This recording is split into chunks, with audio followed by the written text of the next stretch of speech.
On paragraph 4, it states, and I quote, Annex L did not indicate who made such TSN. There was also no affidavit of the person who made the TSN. Do you see that? Yes, sir.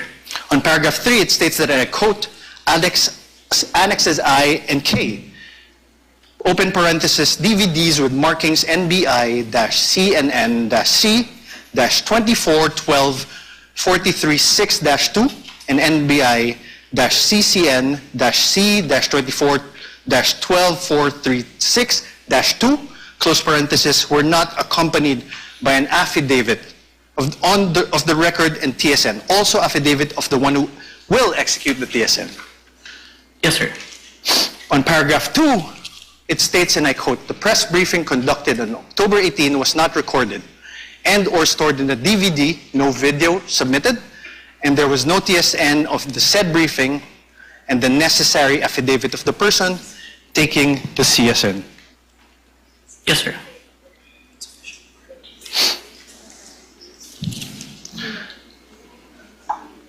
Now, you are aware,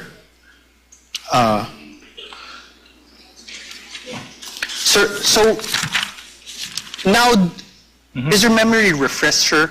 Did the DOJ send back the original affidavit of investigation to the NBI? Yes, sir. As far as Thank you. Now, you are aware that on February 11, 2025, the NBI, through its then director, retired Judge Jaime B. Santiago, wrote to the Office of the Prosecutor General submitting a revised affidavit of investigation. Yes, sir. This is your affidavit of investigation dated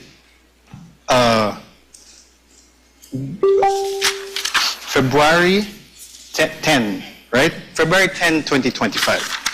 Correct? So, wait. So, objection, Your Honor. The defense said that this is your affidavit, dated February 10, without showing any document to I'm the asking, witness. sir, How could the witness answer to a question that is not accompanied with a document? That should be the basis for the question and the and answer, this Your is Honors. your affidavit. I will reform, Your Honor. Kindly reform, counsel. Thank you, Your Honor. This is your affidavit dated February 10, 2024, correct? Please check.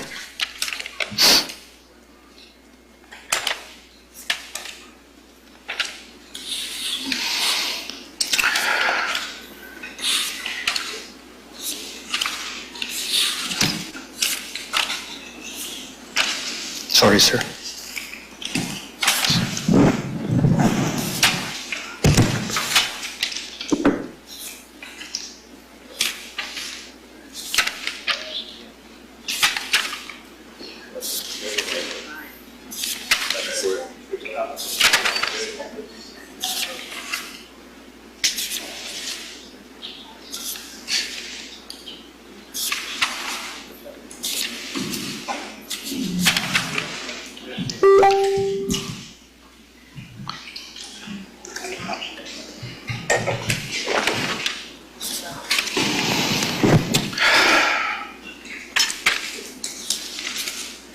Your Honor, can I make a manifestation, Your Honor, please? Your Honor, can we object again to this manifestation? Manifestation.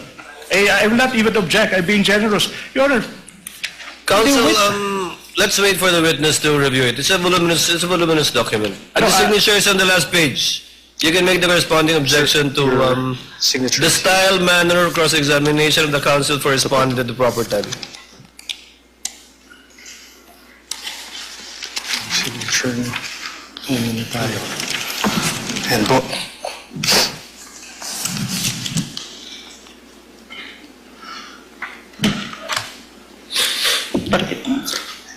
Is this the amended affidavit of investigation?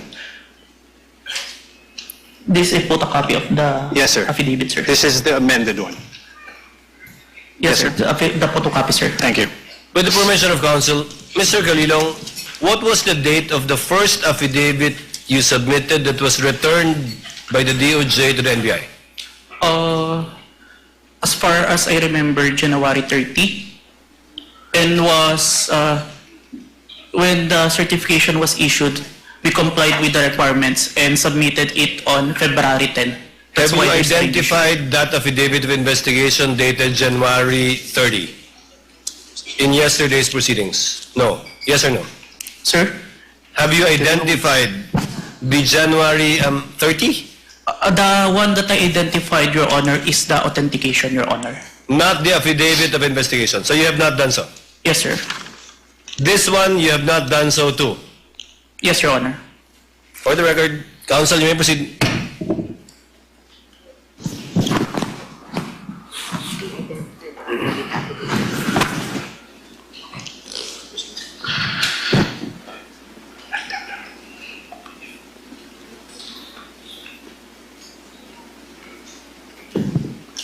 I'm showing you now a letter dated January 30 from the former NBI Director Jaime Santiago. Now, I have to object, Your Honor, please. You know, the defense has been confronting this witness with documents, even without marking and identifying the source of these documents. Your It's Honor, like that's- plucking out of thin air a document, presenting them the document to the witness, and withdrawing the document Your Honor, that's up to without the... even introducing this piece of evidence, this piece of exhibits into evidence. So my question is, through the presiding officer, is the defense not entering these documents into evidence, Your Honor, please? They can do so at the proper time, counsel, but insofar as the witness is concerned, I think the basis was laid when he said that he executed only one affidavit of investigation in connection with this case. Now it seems that there are two affidavits, I would like to make both of which have not yet been presented. One will be presented, I think, by Attorney Lotok. Your Honor, for But the the first record- one, we're not aware of it. Is that correct, counsel, for the respondent? Your Honor, he just identified a copy of the affidavit of investigation. Dated January 30? April 10, 2025. Your Honor. April, February February 10, 10. sorry, Your Honor. February 10. February 10, Your Honor, please. What about the first affidavit? The witness said he had the first affidavit. Yes, Your Honor, not yet.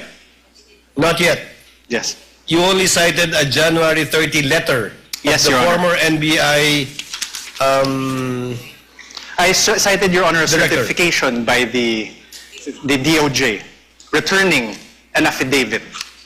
And that is now the problem, Your Honor. In fact, even I am confused because the documents are not introduced into evidence by the defense. Counsel, As in- please proceed and kindly help the court to be Thank clarified you. regarding this matter. You mentioned that you mentioned that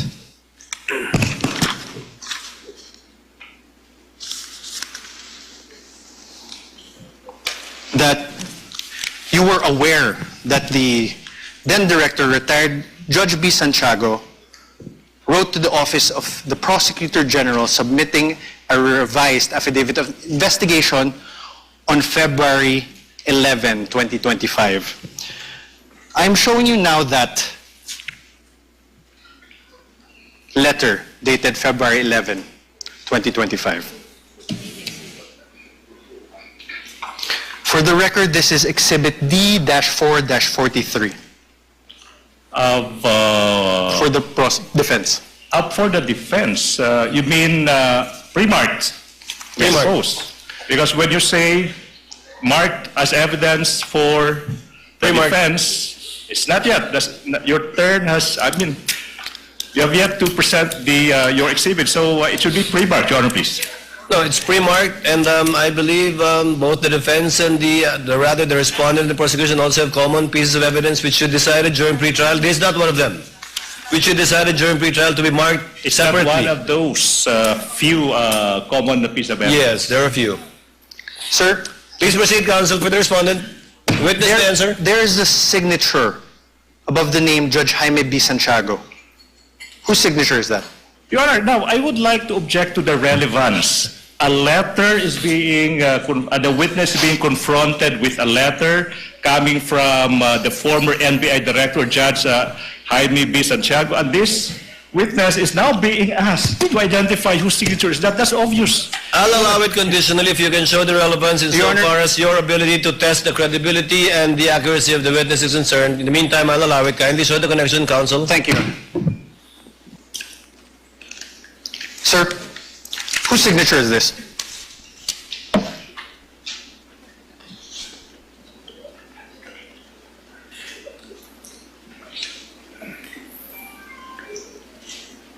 As far as I remember, signature of Director Santiago, sir. Thank you. On the last line of the letter, on the fourth page, sir, please take a look. Last line. It says, and I quote, "To support our recommendations attached herein is the revised affidavit of investigation, including its attachments." Did you see that, Agent?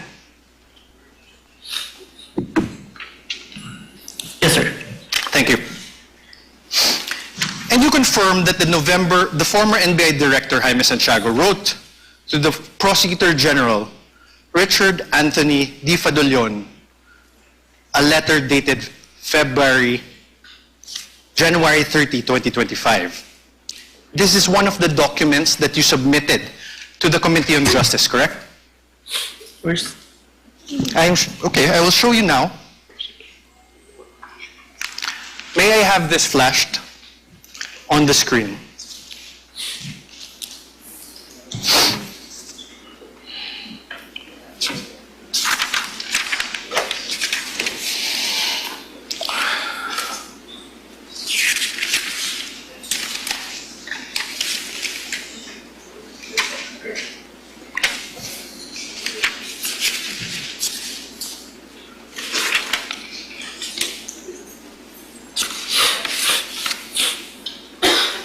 Do you recall this document? January. Yes, sir. Yes.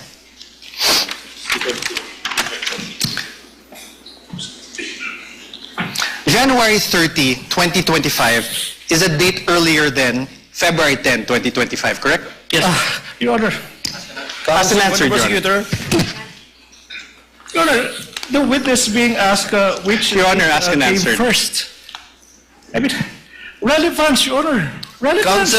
Counsel, if the witness knows and the counsel for respondent will be given the latitude to test the credibility, accuracy, and completeness of the testimony of the witness. But we note your continuing objection, because you already sound frustrated, counsel, in regard to this line of questioning by the I'm very counsel for patient, Your Honor, respondent. please. I'm very patient. The counsel for respondent may proceed. Witness Thank may you. answer. He already answered, Your Honor. Thank you. You earlier confirmed that there was actually a certification dated February 5, 2025. You likewise, Objection misleading. I don't I have no remember question, this Your Honor. witness. Let Stating the that there counsel was- finish with this question, counsel. he even read it, Your Honor. You likewise confirmed that in that said certification dated February 5, 2025, the earlier affidavit of investigation were subject to 7 recommendations. And you confirmed that you read that. Objection. Misleading, Your Honor, objection. please. Now the counsel mentioned 7 grounds.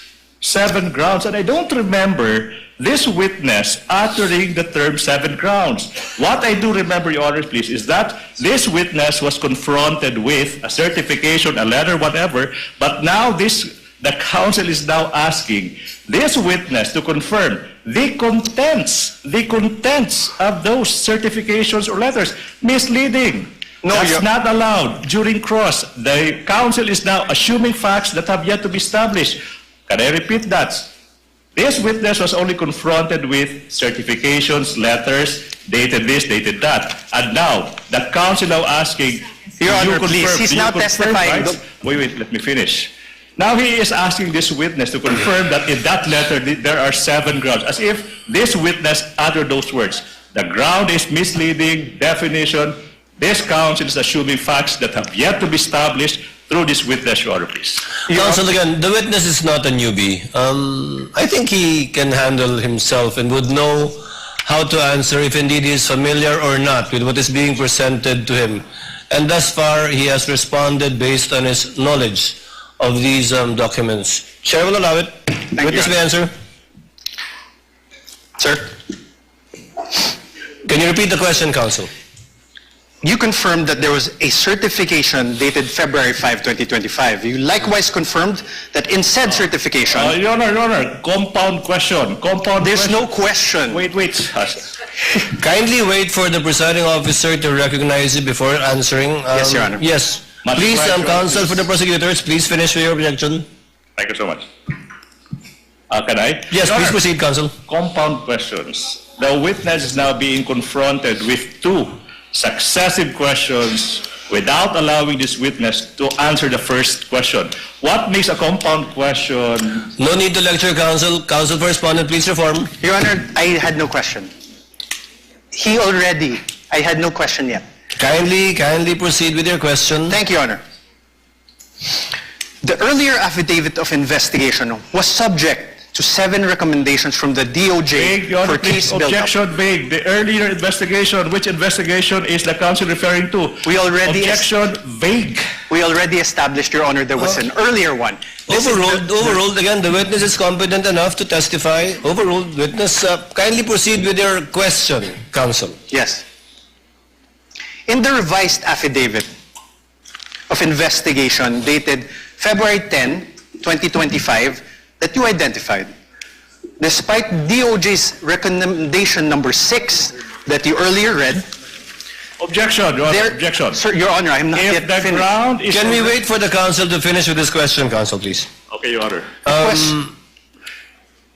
Sir, there were still no affidavits of the journalists from the media outlets in your affidavit of investigation dated February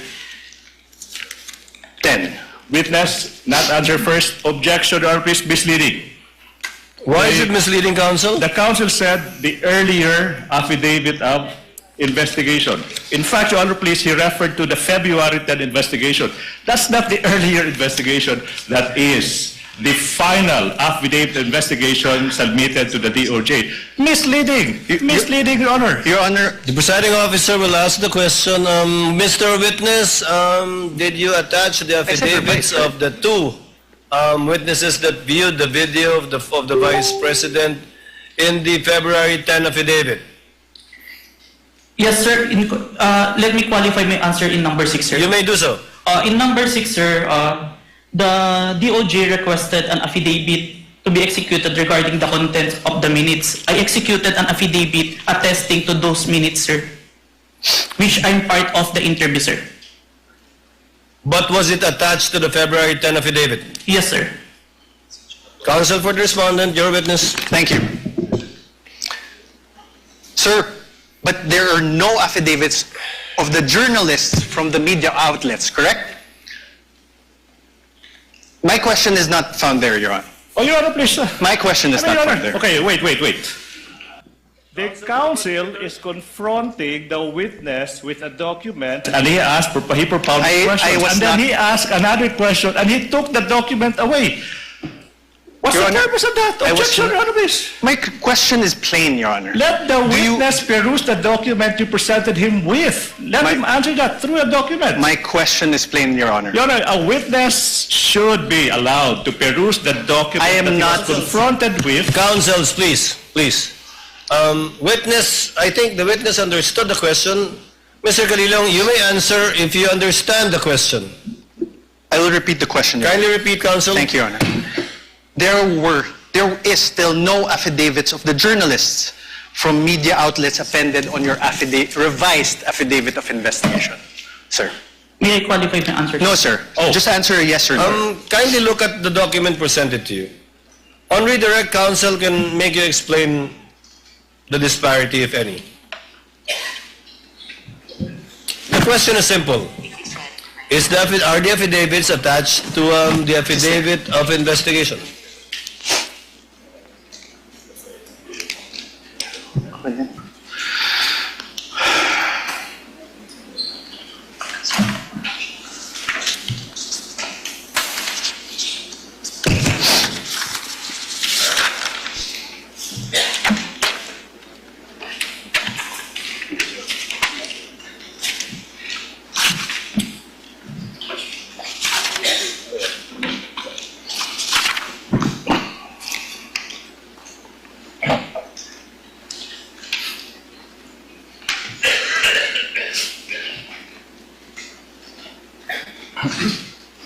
May I see the question number 6?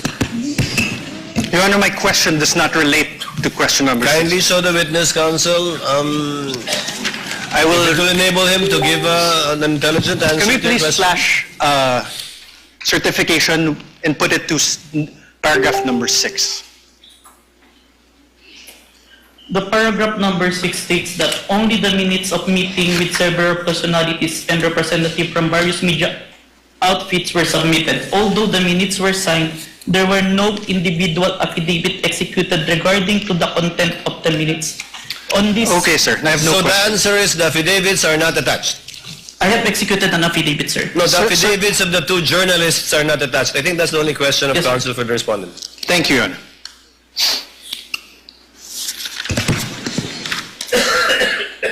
Instead, sir, as you confirmed, what you appended to the affidavit of investigation are affidavits of NBI agents, correct? Yes, sir. Not the journalists who were present The one- during the November 23, 2024 press conference. The one who intervened, sir. Yeah, the one into it. Not the journalists. Yes, sir. Ask and answer, Your Honor. Move forward. Sir, in the revised affidavit of investigation dated February 10, 2025 that you identified, despite DOJ's recommendation number 7, can we show again DOJ recommendation number 7? In the certification dated February 5, 2025, it is still the NBI Cybercrime Division that is the complainant. I believe this is answered on the letter of the director, sir. Sir, my answer is answerable by yes and no. The complainant is still the NBI Cybercrime Division. Yes, sir. Thank you. The supposed offended parties in this case would be President Bongbong Marcos, Yes, sir. the First Lady Lisa Marcos, Yes, sir. the former Speaker of the House Martin Romualdez. Yes, sir. Did President Marcos appear before the NBI during its investigation? No, sir. Did the First Lady Lisa Marcos appear before the NBI during its investigation? No, sir. Did the former Speaker Martin Romualdez appear before the NBI during its investigation? No, sir. Sir, I'm showing you again for the record the affidavit investigation. Sir, did you attach to that affidavit of investigation dated February 10, 2025, an affidavit of the President Marcos? Only the responses, sir. Sir, listen to my question. Just Did the you- answer. Your Honor, he did not answer, so I am entitled to That's ask his again. answer. Not responsive. The question was, Mr. Witness, did you attach the affidavit of President Marcos to the February 10 affidavit? No, sir. Did you attach an affidavit of the First Lady Lisa Marcos on your affidavit? No, sir. Did you attach an affidavit of former Speaker Martin Romualdez on your affidavit of investigation?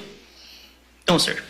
To your knowledge, if you know, sir, did President Marcos file any criminal complaint against Vice President Sara Duterte as a result of the November 23, 2024 online press conference? He made a statement. No, sir. My question is, if you know, did the President file any criminal complaint against the Vice President? I have no personal knowledge. Did the First Lady Lisa Araneta Marcos file any criminal complaint against VP Sara?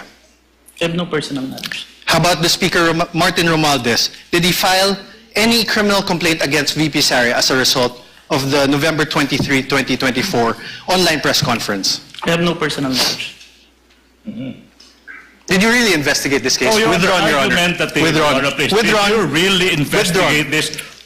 How about Question the is Speaker withdrawn. Martin Romualdez? In other words, sir, the alleged offended parties were not included as complainants in the case you filed with the Department of Justice.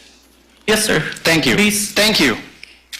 And despite the fact that the NBI Cybercrime Division did not comply with recommendations number 6 and number 7 in the certification dated February 5, 2026, it nevertheless filed the revised affidavit of investigation dated February 10, 2025 that you identify today? Can I qualify my answer, sir? No, sir. Just answer with a yes or no. Witness may be allowed to answer according to how he wishes to explain. Oh. You may proceed, Mr. Witness, to answer. Yes, sir. Thank you, Your Honor.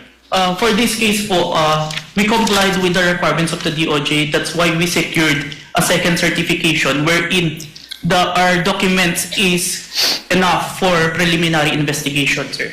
Okay, thank you. And this certification is a certification dated February 5, 2025, correct? Kindly show the witness a This is document. not the new certification, sir. Oh, sorry, sir. So, apologies, Your Honor. February 11.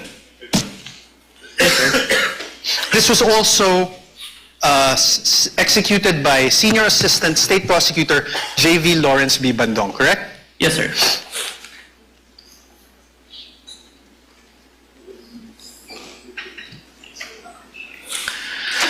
Now let's discuss the nature of the investigation you conducted. You claimed in your affidavit, sir,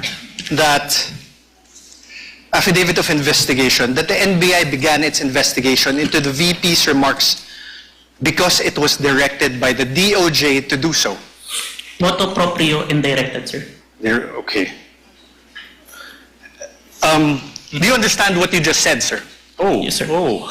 Can I I'm object to asking, that, sir. Your Honor, please? I'm asking, sir, it makes sense, Your Honor. Argumentative counsel, move on. Mutuo proprio, sir, means, Oh, no, objection. You cannot lecture counsel. This is sir, what does cross-examination. you mentioned mutuo proprio. What does it mean? Even without a complainant, we started the investigation, sir. Are you sure, sir? Oh, argumentative. Are you sure, sir? Move on, Are counsel, you move sure, on. sir?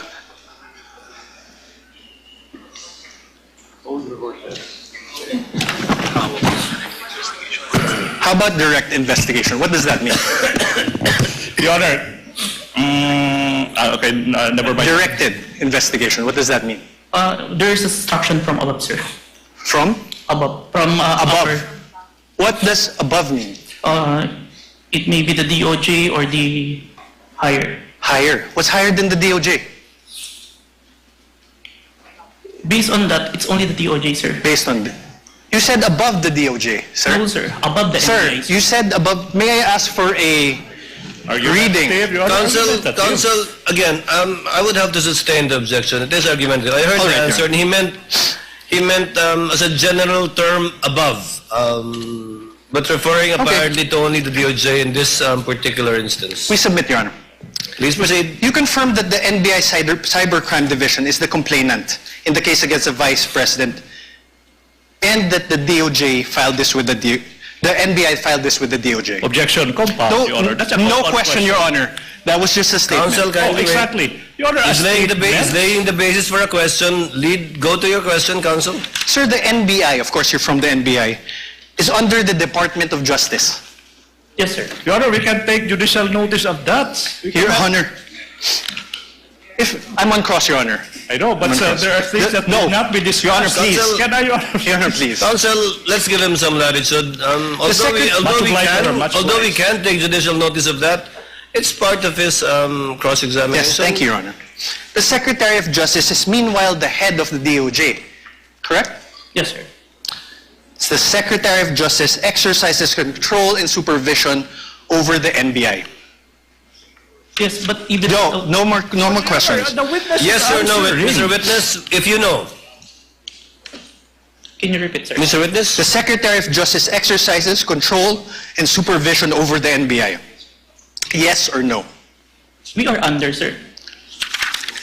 But we're independent. So you do not know. Oh, Your Honor, that's Sorry. argumentative. So Sir, you are do you- not know? All right, Your Honor. Are you aware of Book 4, Chapter 8, Oh. Supervision and Control of the Admin Code? Your Section Honor. 39. Your Honor, I have no Your Honor. question yet. Yeah. Please. Yeah. Section Counsel for the 39. prosecutor, let the counsel for respondent finish his question. Yes, Your Honor. Section 39 thereof, Secretary's authority, The Secretary shall have the supervision and control over the bureaus, offices, and agencies under him. Supervision and control. Sir, my question is this. Is the NBI, the National Bureau of Investigation, under a bureau under the Department of Justice? Yes, sir. Thank you. And, sir, the President has control over all executive departments, correct? I believe so, sir. The DOJ is one of those executive departments, correct? Yes, sir. And the current President is Ferdinand Marcos Jr., correct? We agree to that. That's judicial notice. Your Honor, please. Yes or There's no? no other Yes. president. We Oh, only he have answered one already, Your president. Honor. Already asked and answered. The head of the executive branch is President Ferdinand Marcos Jr., correct? Yes, sir.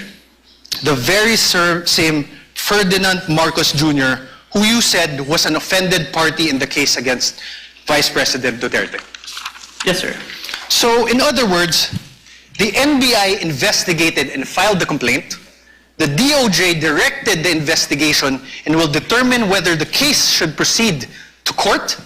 And the alleged offended party, President Marcos, is the constitutional head of the executive branch, Objection. exercising control over both the DOJ and the NBI. I withdraw, Your Honor. I withdraw. I withdraw, Your Is the Honor. ground is- I withdraw. Oh, Your Honor. It's even more compound question. Nothing to object asking to. several Withdraw, subject Your Honor. matters. Withdraw. Counsel, move on. Withdraw. Sir, you testified earlier that you investigated the Vice President in relation to the press briefing that she conducted on November 23, 2024. Yes, sir. This investigation by the NBI Cybercrime Division was started after the conduct of the November 23, 2024 press briefing of the Vice President, correct? Yes, sir. So basically, to put it simply, the investigation was done after the supposed incident on November 23, 2024. The same day, sir. The same day, but after. Oh, Your Honor, the same day then after. Same, not responsive, Your Counsel, Honor. clarify your question. Same day, The same day. investigation was done after, later than, the supposed incident on November 23, 2024. Yes, sir. Thank you. You mean to say later that day? Yes, Your Honor. Because how can you investigate something that hasn't happened yet? Correct, Yes, Your Honor. Please proceed. Sir, you're not one of the participants of the press conference on November 23, 2025, correct? Yes, sir. So you do not have personal knowledge about what transpired during that press briefing, correct? It was live streamed, sir. You did not watch that live stream, correct? In real time. Yes, sir. You only acquired knowledge about it when you started investigating later that day. Yes, sir. You also do not have personal knowledge of the alleged threats made by the Vice President during that press conference. Press briefing, sorry. After the press briefing, After. sir. You only acquired knowledge about it when you started investigating. Yes, sir. You also do not have personal knowledge of the alleged assassin that was allegedly hired by the Vice President. It came to my knowledge upon... Personal knowledge, sir. No, sir. Now, during your testimony yesterday, you mentioned that during your investigation on the November 23, 2024 press briefing conducted by the Vice President, you preserved a copy of said press briefing through open source investigation, correct? Preserve a copy through open broadcast software studio. Okay, thank you for that correction. One of the videos that you were able to preserve in relation to your investigation is the screen recording of the November 23, 2024 press briefing conducted by the Vice President, right? Yes, sir. Your Honor, may I move that the very same USB be unsealed and shown by the prosecutor's Exhibit P-4-10 be unsealed and shown the witness.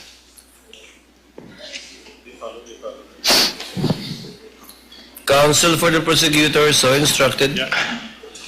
Thank you, Your Honor.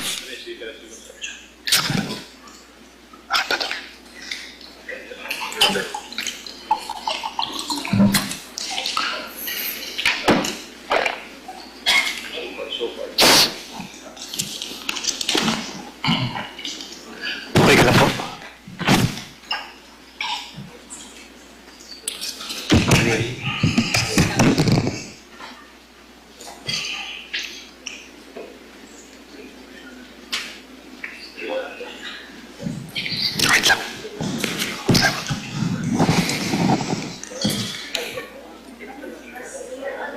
November 20.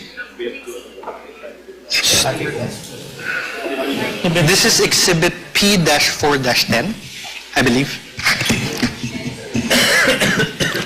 Wala ba tayong lapel? Your Honor, may I request that he unseal the USB and that it be allowed to be played. Which part, counsel? Your Honor, we will play various parts of the, not the whole, for the, as the... That's what I was worried about. Yes, Your Honor. We understood by the faces of the honorable members of the court. So you will we will just play parts. Yes, Your Honor. Of it, and you identified, I presume, the time stamp. Yes, we have, Your Honor. I will get to that. Witness may open the seal. Thank you, Your Honor. And counsel for the prosecutors is instructed to accompany one of the counsels for the respondent in the tech booth to make sure that it's the same USB being presented. For the record, Your Honor, the witness is opening the prosecution's Exhibit P-4-10, Your Honor. This is the video dated November 23, 2024.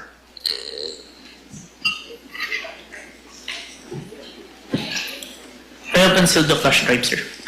Counsel this with understanding, okay, very much like yesterday, that this USB will again be sealed and signed by both parties. Yes, Your Honor.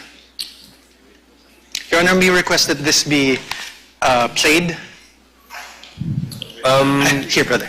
Sorry. Counsel for the prosecutors, kindly accompany a representative from the counsel of the respondent to the tech booth to make sure that the same USB to be played. Kindly just guide us through, Counsel Attorney Narvaza, as regards to timestamps. Thank you, Your Honor. I will. Please don't forget your promise that it's not going to be the whole 2 hours. Yes, Your Honor.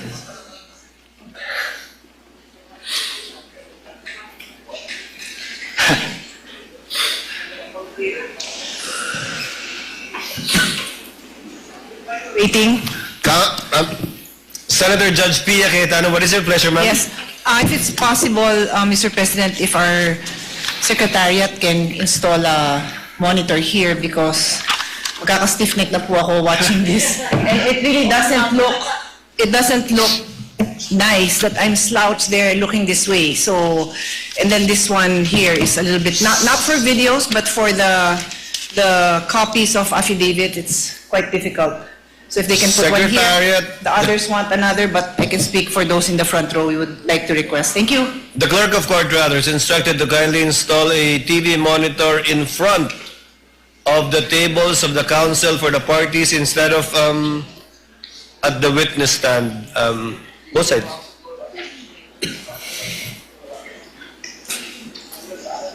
Underneath the table of the counsel for the parties, Senator Judge Pia.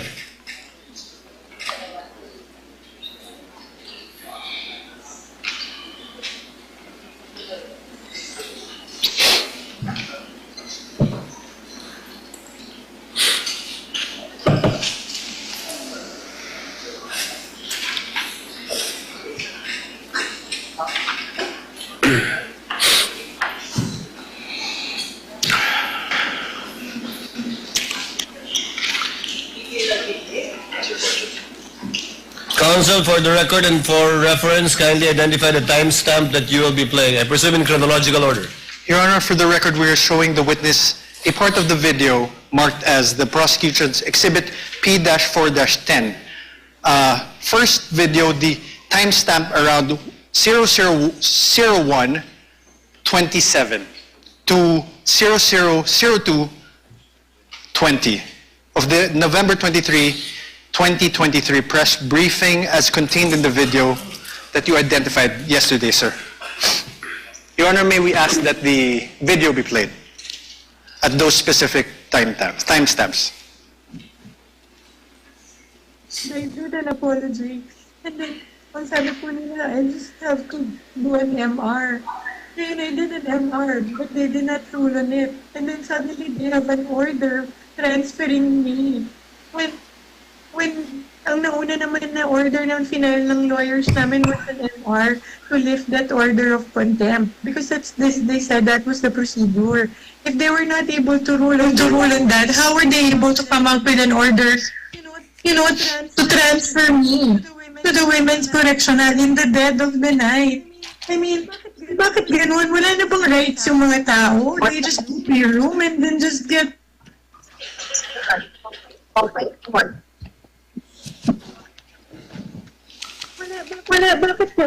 I don't understand. Your Honor, may I ask that the video be stopped?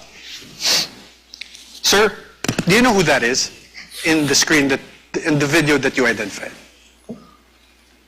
Attorney Zulaika, as far as I remember, sir. And Attorney Zulaika, as far as you remember, Attorney Zulaika is who in relation to the Vice President? You may answer not a yes or no question.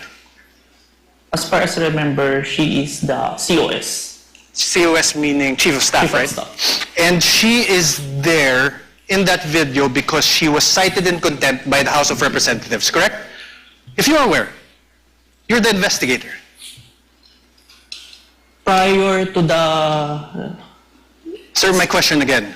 The witness Let is the about to witness answer. answer. Witness was in the process of answering. Prior to the scene, I have no personal knowledge, but based on her statement during the video, I think it was mentioned. So you didn't investigate the things that happened prior to the scene, correct? Sir, we have- yes or no? We have investigated, sir. You didn't investigate. Oh, are I you did, sir. That's why there's an October 18, sir. So what happened before that? If you investigated, what I would happened? say I don't have personal knowledge, sir. Sir. Because I'm not present during that time, sir. Witness is not responsive. The question was, what happened prior to this video, this particular clip of the video, if you know, given that you investigated the incident, as you said? As far as I remember, there is a hearing in the House of Representatives. What committee, sir? I can't remember the committee, sir. What happened, sir?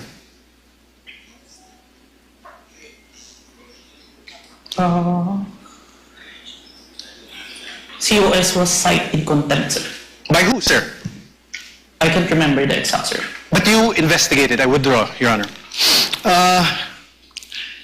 Can we play, let me show you timestamps around 002832 to 002933. This is the same prosecution's exhibit P-4-10. That is the video you identified yesterday. Your Honor, may we request that that video be played? Hindi ako lalabas. Hindi ako lalabas. Pwede magtanong. Sorry, just Jason, sorry. Go on. So after you push back attorney, they left the room, no? Tama ba? Did they appreciate that detail accurately? Because I think alam din naman nila na mali yung ginagawa nila. You don't put people in the dead of the night. What is that? It's served, di ba? Official business hours. Kasi hindi naman po ako criminal eh. I am not a criminal. I am already here in their facility. I have assured them already that I will attend their hearing on Monday. So why will they treat me like that? So that's why I said I want my lawyer. I want my lawyer. Talk, please. Sir, did you consider this in making your evaluation in the revised affidavit of investigation dated February 10, 2025? Yes, sir. Thank you. Now let me show you timestamps around 003305 to 003432 of the November 23, 2023 press briefing as contained in the video that you identified yesterday, the prosecution's exhibit P-4-10. Your Honor, may we request that You're online, ma'am. Go ahead, ma'am. Go ahead. Sorry. No, I would not have pushed that bed by myself if I did not feel that I was being threatened. My life is being threatened. Alam niyo, I'm sure you saw in the hearing that my back hurts. I cannot lift everything. I cannot. But dahil natakot ako, I feared for my life. I really pushed that myself. Because hindi lang po harassment. This is really a threat to my life. They gang up on you in the middle of the night? Huh? How is that done? Isn't that a threat to my life? Alam nila that I'm sick. I have said that repeatedly when the doctor came here. Stop. Thank you. Sir, did you investigate the threats to Attorney Zuleika's life? We need a complaint for this one. That's why Yes or no, sir? Did you investigate? we did not, because there's You no did not. complaint. Okay, thank you. The motto pro. No question, sir. If the witness may be allowed to answer, Your Honor? I had no question. Already answered.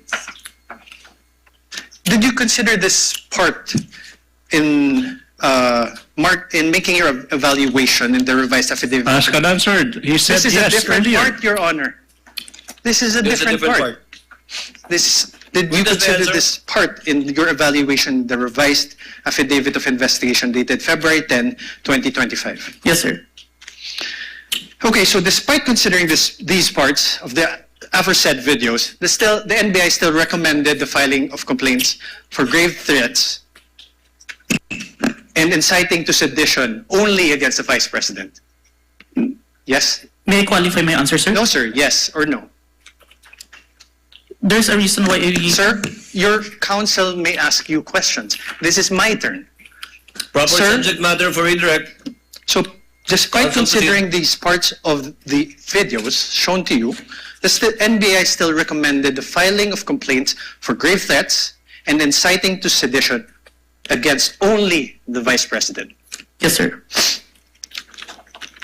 Now, in the revised affidavit of investigation dated February 10, 2025, in page 15, paragraph 40 thereof, it is stated there, and I quote, "We unanimously believe that Vice President Duterte may be held liable for grave threats defined and penalized under Article 282 of the Revised Penal Code, and inciting to sedition defined and penalized under Article 142 of the Revised Penal Code in relation to RA 10175, or the Cybercrime Prevention Act of 2012. You see that, sir, right? Yes, sir. This conclusion was reached by you together with other affiants of the revised affidavit of investigation dated February 10, 2025, correct? Yes, sir. Now, sir, you mentioned that you're not a lawyer, right? Asked and answered. Asked and answered. To date, One we are counsel. aware, are you aware if any court has convicted the Vice President for grave threats over what transpired on November 23, 2024? As far as I know, not yet, sir. Not yet. As far as you know. Mr. Witness, as far as you know, no. No, sir. Proceed, counsel. To date, thank you, Your Honor. To date, are you aware if any court has convicted the Vice President for inciting to sedition over what transpired on November 23, 2024? No, on my personal knowledge, sir. Thank you. But you're the complainant, right? Argumentative, Your Honor. I was just asking. Sustained, move Asked and on. answered. Argumentative. Then you withdraw your question. Improper. Attached to the revised affidavit of investigation, which you identified and submitted to the DOJ and the Committee on Justice, is your affidavit of transcription of the press conference on November 23, 2024. I am showing you this now. For the record, sir, Your Honor, I will show the... Can you check?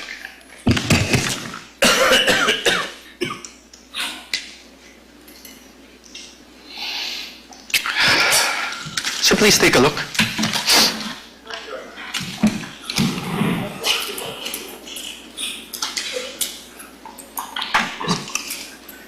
Can you please say it in for the record? This is your affidavit of transcription.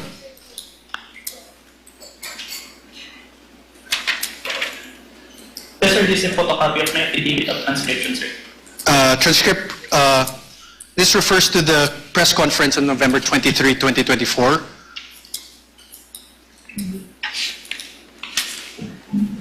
Yes, sir. You signed this on December 20, 2024? Yes, sir. Sir, please take a look at your paragraph 2. Let's read it together. In relation to the ongoing investigation, the undersigned was tasked to transcribe the screen-recorded video of the press conference of Vice President Sara Duterte on 23 November 2024, which was saved on a DVD. You read that, sir? Yes, sir. On paragraph 3 thereof, let's read it together. The undersigned transcribed the video mentioned above which resulted in a CCD transcript hereto attached. Yes, sir. You read that, sir? And 4, I hereby certify that the above-mentioned digital evidence has been faithfully transcribed and that has not been edited, altered, or changed in any way. Did you read that, sir? Yes, sir. And I am, on number 5, paragraph 5, I am executing this affidavit to attest to the truth of the foregoing facts and circumstances and for whatever legal intent and purpose it may serve. Yes, Did sir. you read that, sir? Yes, sir. These statements of yours, this affidavit of yours, these were all done under oath, correct? Yes, sir. And you were offered as an expert in digital forensic examination with a whopping 2 weeks of training. Do you confirm that that transcription of the screen-recorded video of the press conference of VP Sara Duterte on the 23 November 2024 has been faithfully transcribed?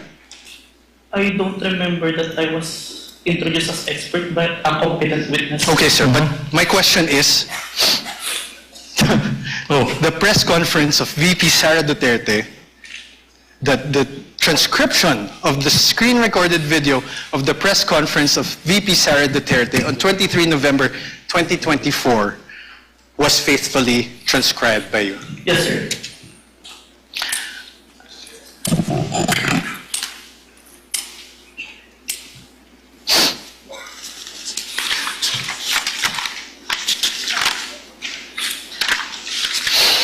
Sir, attached to this affidavit is the transcript, correct? Can you please take a look? Yes, sir. And, Your Honor, may I ask again that the video, parts of the video be played of the press conference on November 23, 2024. Let's go through it together, sir. Where's the timestamps?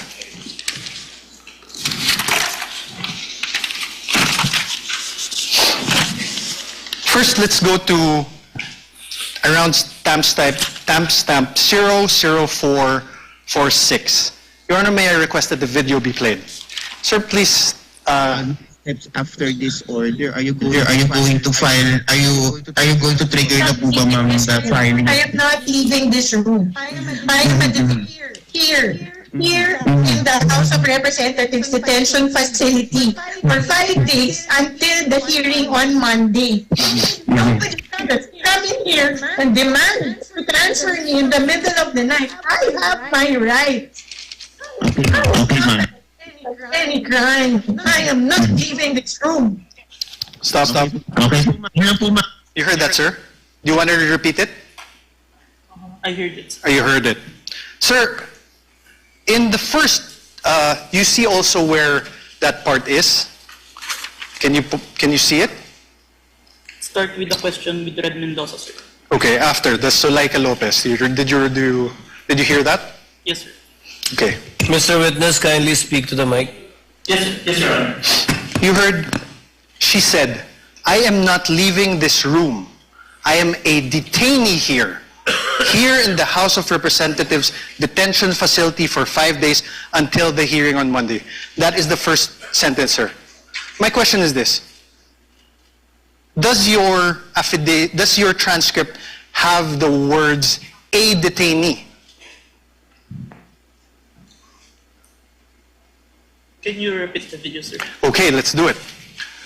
Please play for the video again, please. Instructed to kindly play the video timestamp identified by counsel for respondent.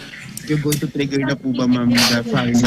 I am not leaving this room. I am here here in the House of Representatives detention facility for 5 days. That part that the detainee is inaudible, the only I heard, that's You why- heard the, correct? Yes. Are the words or the sounds the there? The, Here. yes. Here. Okay. Please play. How about the last part? The last part of the paragraph. She said, "I have my rights. I am not accused of any crime. I am not leaving this room." Does your paragraph in your transcript have the word accused after not? Can you play the video, sir? Speak to Please play the microphone. video again. Speak to the microphone. Thank you, is instructed to play the video. Witness is instructed to speak to the mic. Demand to transfer me in the middle of the night. I have my rights.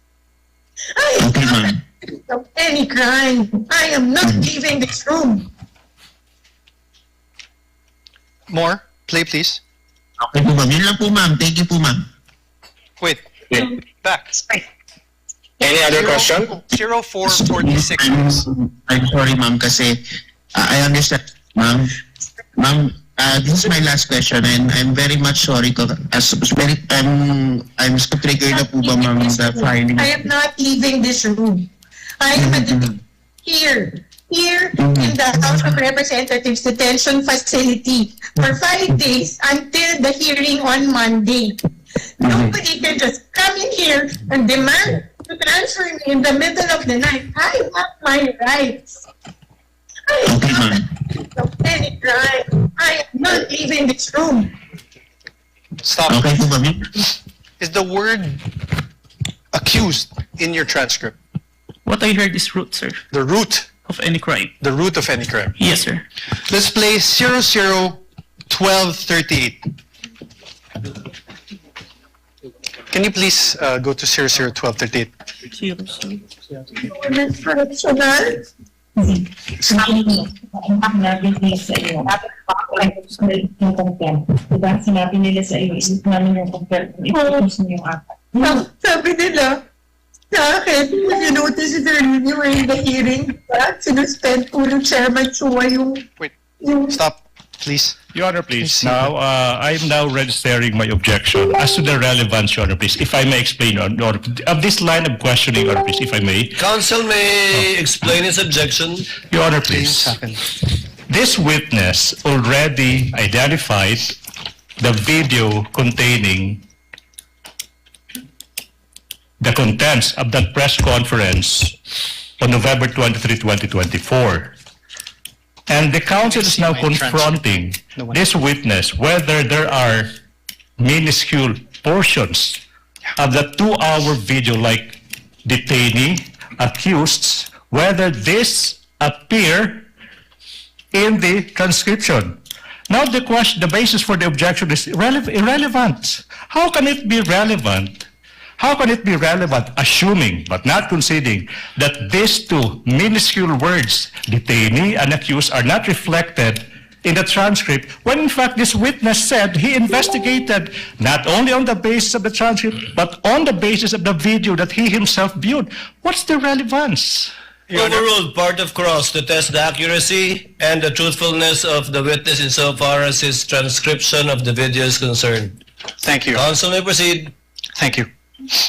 Please play again 001238.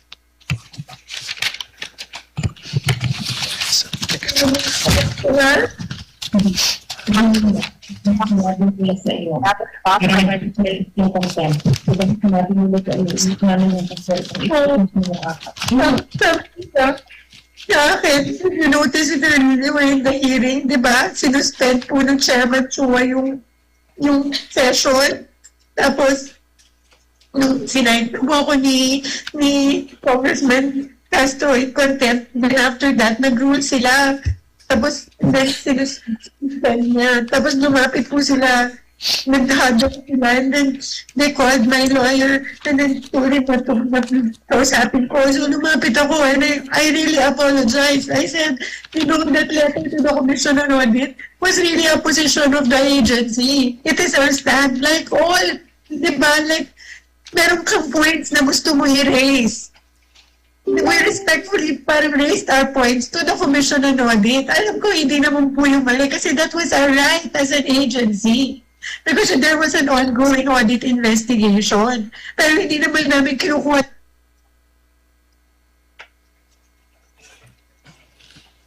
Narinig mo ba? Narinig mo?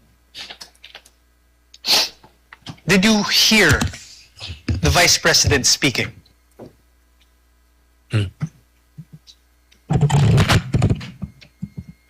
I don't hear. Can you please play again? Mr. Calilong, you're reminded, please answer I don't hear, through the sir. microphone. Can you please play it again? MR we let it go. So we filed our MR, they did not rule on it, but suddenly they were able to come out with an order ruling to transfer me to the Women's Correctional. Sabihin mo, namin sa iyo. Diba sinabi nila? There. Did you hear that? There are sounds, but I can't distinguish the words. Can you play it again? Your Honor, asked and answered. What's the point? Okay, withdrawn, Your Honor. No further questions. No further question Are for we this done? witness. On cross, counsel, do you have redirect? Of course, Your Honor, please, for the utter failure I of was hoping you wanted. Yes. for the please utter continue. failure of the respondent to Counsel, debunk. before I recognize counsel for the prosecutor, Your Honor, Senator Judge strike- Tulfo Rafi is recognized. Your Honor, sorry, may I move to strike that statement of the prosecutor? How can it be, Your Honor? That's my manifestation. I'm about to answer the question of the presiding officer. We will review the journal tomorrow. I did not even hear anything. Yes. This is strikeable, counsel, but we will review the journal tomorrow. Your Honor, he said for the utter failure of the respondent. Yes, Your Honor, I said exception for the to that. utter failure of the respondent to debunk the material points testified to by the witness yesterday. Your Honor, I'm he not is yet done. testifying. I'm yet not done either. He is I'm about to still answer the testifying. question. I'm not yet done with the answer. Counsels, please. The presiding officer has not recognized either of you. Thank you. Thank you. Kindly settle down. Senator Judge Rafi Tulfo is recognized. Thank you, Mr. Sir, you Presiding may Officer. proceed. Clarification lamang po ito, Mr. Presiding Officer. Mr. Witness, what is your experience with regards to social media analytics? I have training, sir. What kind of training? I have cybercrime investigation training, sir. Okay. Are you familiar with Facebook, or do you have SOCMED accounts that would make you a little bit knowledgeable when it comes to SOCMED? Yes, sir. What is your account? What is your social media account? If I have any? an account in Facebook, in Instagram, Okay. in X. X. So that means pretty much you're a little bit familiar with Facebook, right? Yes, Your Honor. Okay. There were concerns, Mr. Witness, whether the videos presented yesterday are AI generated or authentic. So are you experienced enough analyzing whether a video is AI generated or authentic? Yes, Your Honor. What makes you say that? Based on my experience, Your Honor, and the video itself, it's a 2 hours long. Normally, an AI-generated video will only last a short second, sir. So the video that was presented yesterday, where we saw the VP was saying something or talking to that effect, did you do something, or what kind of system did you observe or follow to ensure whether that video was AI generated or authentic? Based on personal observation, sir. Personal observation. Yes, Your Honor. Okay, a few more questions. Therefore, will you be able to say that the video presented yesterday were AI generated or authentic? The video presented today is what it is being seen on the Facebook, sir. Okay. So, based on your affidavit, you mentioned that the NBI subpoenaed some members of the media who are participants of the online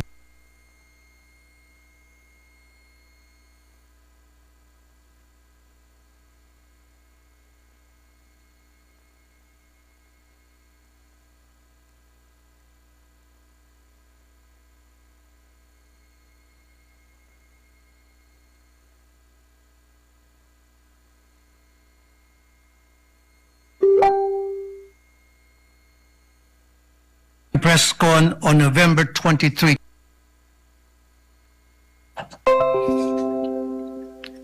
If my memory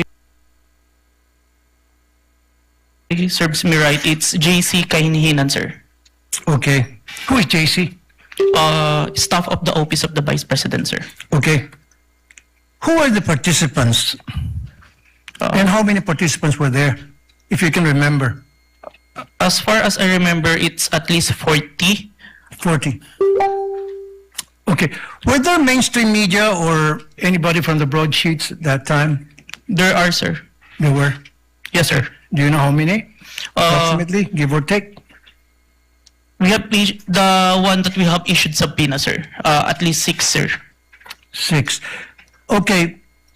What was the reach of the video on that very day? Like how many views on that very day, and then a few days later? Were you able to observe that?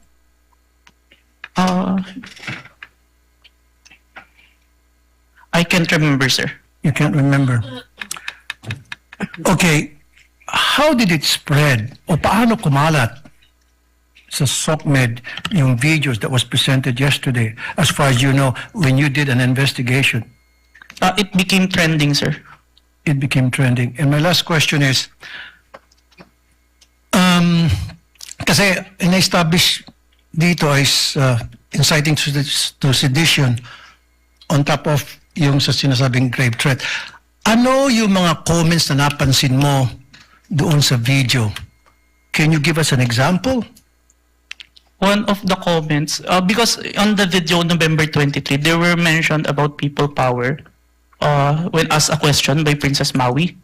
And the Vice President agreed, and ang laban ay wala sa EDSA, nasa Malacanang, and there are responses from the comments, but it's not documented that he's agreeing, sir. No further question, Mr. Presiding Officer. Thank you, Senator Judge Tulfo. Senator Judge Aquino, thereafter Senator Judge Pangilinan. Senator Judge Aquino has 2 minutes. You may proceed, sir. Maraming salamat, Mr. Presiding Officer. Mr. Kalilong, kanina may nabanggit na 2 affidavit, isang January at isang February. Yung January ay binalik sa inyo, tama po ba? Yes, Your Honor. And there were 7 grounds why it was returned to you, is that correct? 7 points. Can you narrate what are these 7 points that you addressed? Is that the correct term, that you addressed in the second affidavit? Yes, Your Honor. Can you name them, please? May I have the certificate, sir? Who has a copy of the certification? Was it counsel for the respondent? Your Honor, may I Yes, you may approach and show him the document being alluded to by Senator Judge Aquino.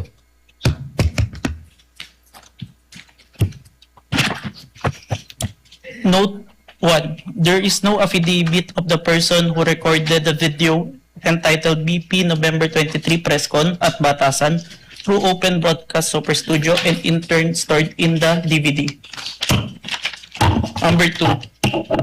The press briefing conducted on October 18, 2024 was not recorded and or stored in DVD, and there was no TSN of the said briefing and the necessary affidavit of the person taking the TSN.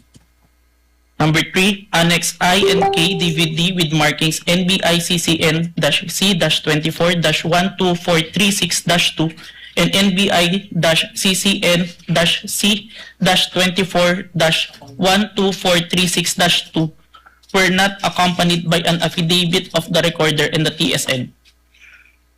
Number 4, Annex L did not indicate who made the TSN.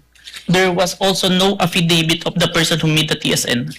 Number 5, the affidavit of what Patricia Morales mentioned that she stored the footage in a USB and submitted to the NBI. However, there was no USB attached to the complaint. Only DVD was attached. There was no detail regarding the content of this DVD. Number 6, only the minutes of meeting with several personalities and representatives from various media outfits were submitted. Although the minutes were signed, there was no individual affidavit executed regarding to the contents of the said minutes. Number 7, one of the elements of crime of grave threat is that the offender threatens another with the infliction upon the latter's person, honor, and property, or upon that of the latter's family, or if the wrong amounting into a crime. In the instant complaint, only the NBI executed an affidavit and there was no participation on the part of the offended party, as it appears in the NBI is not the offended party of the crime of grave threat. Okay, so nakuha mo yung nag-submit kayo, yan yung binalik sa inyo, and then you did your best to correct all those items, is that correct? Yes, Your Honor. Okay, the first 6 are technical, no? Yes, Your Yung Honor. panghuli is a matter of who is the offended party. Yes, Your Honor. Hindi nyo na-correct yan? Or nung binalik ninyo, it was accepted already by the DOJ? Is that correct? There is an explanation, Your Honor, that was included in the letter of the former director, Judge Jaime Santiago, sir. Okay. Wherein, Yeah, go ahead. in the filing for preliminary investigation, it is not required for the victim to execute an affidavit, complaint affidavit. Yan yung sir. sagot ng NBI. Yes, Your Honor. And once you submitted, it was accepted by the DOJ. Yes, Your Honor, and we received a certification, Your Honor, that our evidence is enough for preliminary investigation, sir. Okay, yun na yung second response to the second affidavit that you provided. Yes, Your Honor. Okay. May mga nabanggit dun sa mga statements tungkol sa hitman, no? Sa totoo lang, yung presensya ng hitman, mabigat yon, mabigat yon. So, let me ask, are you the one who investigated just the video, or did you also investigate the presence of the hitman that was being mentioned in the videos of the Vice President? I was only tasked for the video, sir. Okay, may I direct this to the prosecution? Will you be presenting other witnesses that will pertain to this alleged hitman? As to the alleged hitman, Your Honor, please. Yes. Yes. So kayo, Mr. Kalilong, hindi kayo nag-imbestiga niyan. Wala kayong alam tungkol dun sa presensya ng hitman.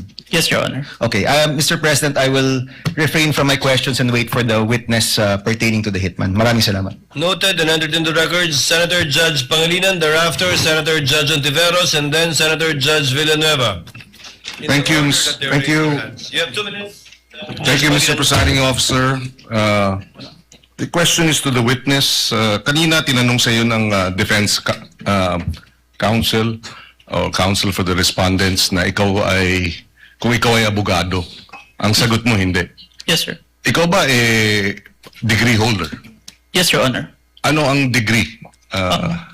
Bachelor of Science in Accountancy, Bachelor of Science in Accounting Technology, and I'm a certified public accountant, sir. So you're a certified public accountant. Yes, sir. Kahapon, tinanong ko sa iyo yung training. No? Kasi nabanggit mo, nagkaroon ka ng mga training. Ang nabanggit mo kahapon, 2 weeks ng training. Yes, Pero sir. on what matter? Only on photo and video authentication, sir. Okay. Meron pa bang ibang training na ikaw ay you went through bilang expert or competent witness sa usapin ng digital technology, cybersecurity, online training? Meron ba? Yes, Your Honor. Anong mga ito? I mentioned that I have a training in Certified Computer Hacking Forensic Investigator. I have a training in Computer Forensic, Mobile Forensic, and Photo and Video Authentication training. I have also training in cybercrime investigation. We also undergone a 480 hours training on cybersecurity, and a training before we start the bureau. We have undergone the NBI Academy, which teach us all the aspects in investigation, sir. Okay, and siguro last question. Ang training na ito, puro local ba o meron ding training sa ibang bansa? I have an international, sir, recently. Ano yan? It's a training in Strasbourg. Okay. The name of the training is...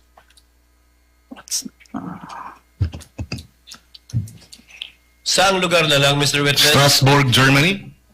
France. Strasbourg, France, sir. Oh. It's a 5 days training, sir. And meron pang ibang international seminars na inattendan mo? International, sir, but it is conducted locally, the Interpol, sir. Interpol. Yes, Your Honor. Okay. I have no further questions. Thank you, Senator Judge Salamat. Molina. Senator Judge Ontiveros is recognized. You may proceed, ma'am, and you have 2 minutes. Salamat po, Mr. Presiding Officer. Para sa Counsel for the Defense, Mr. Presiding Officer, just for clarity, ano pong relevance nung video na ipinakita ni Attorney Zuleika Lopez? Sinasabi po ba ng depensa na yung mga alleged threats o alleged incitements ni VP Duterte ay prompted nung detention ni Attorney Lopez? Yes, Your Honor. There was a systematic oppression made by the House of Representatives dating back from their even before their mini trial, Your Honor. The committee headed by Representative Joel Chua began investigating the Vice President and her people, even when Attorney Zuleika Lopez was being interviewed by the House Committee of Quadcom Committee, Your Honor. Even if she was answering the questions faithfully and to the best of her ability, she was cited in contempt, detained. Her lawyer was not allowed. Her lawyer was not allowed to be with her when they were trying to detain her in the women's correctional facility, Your Honor. So, Mr. Presiding Officer, Counsel for the Defense, position po ba ng depensa na pwedeng palampasin ang alleged grave threats kung may masasabing lehitimong dahilan para magbanta? Your Honor, that is not the point.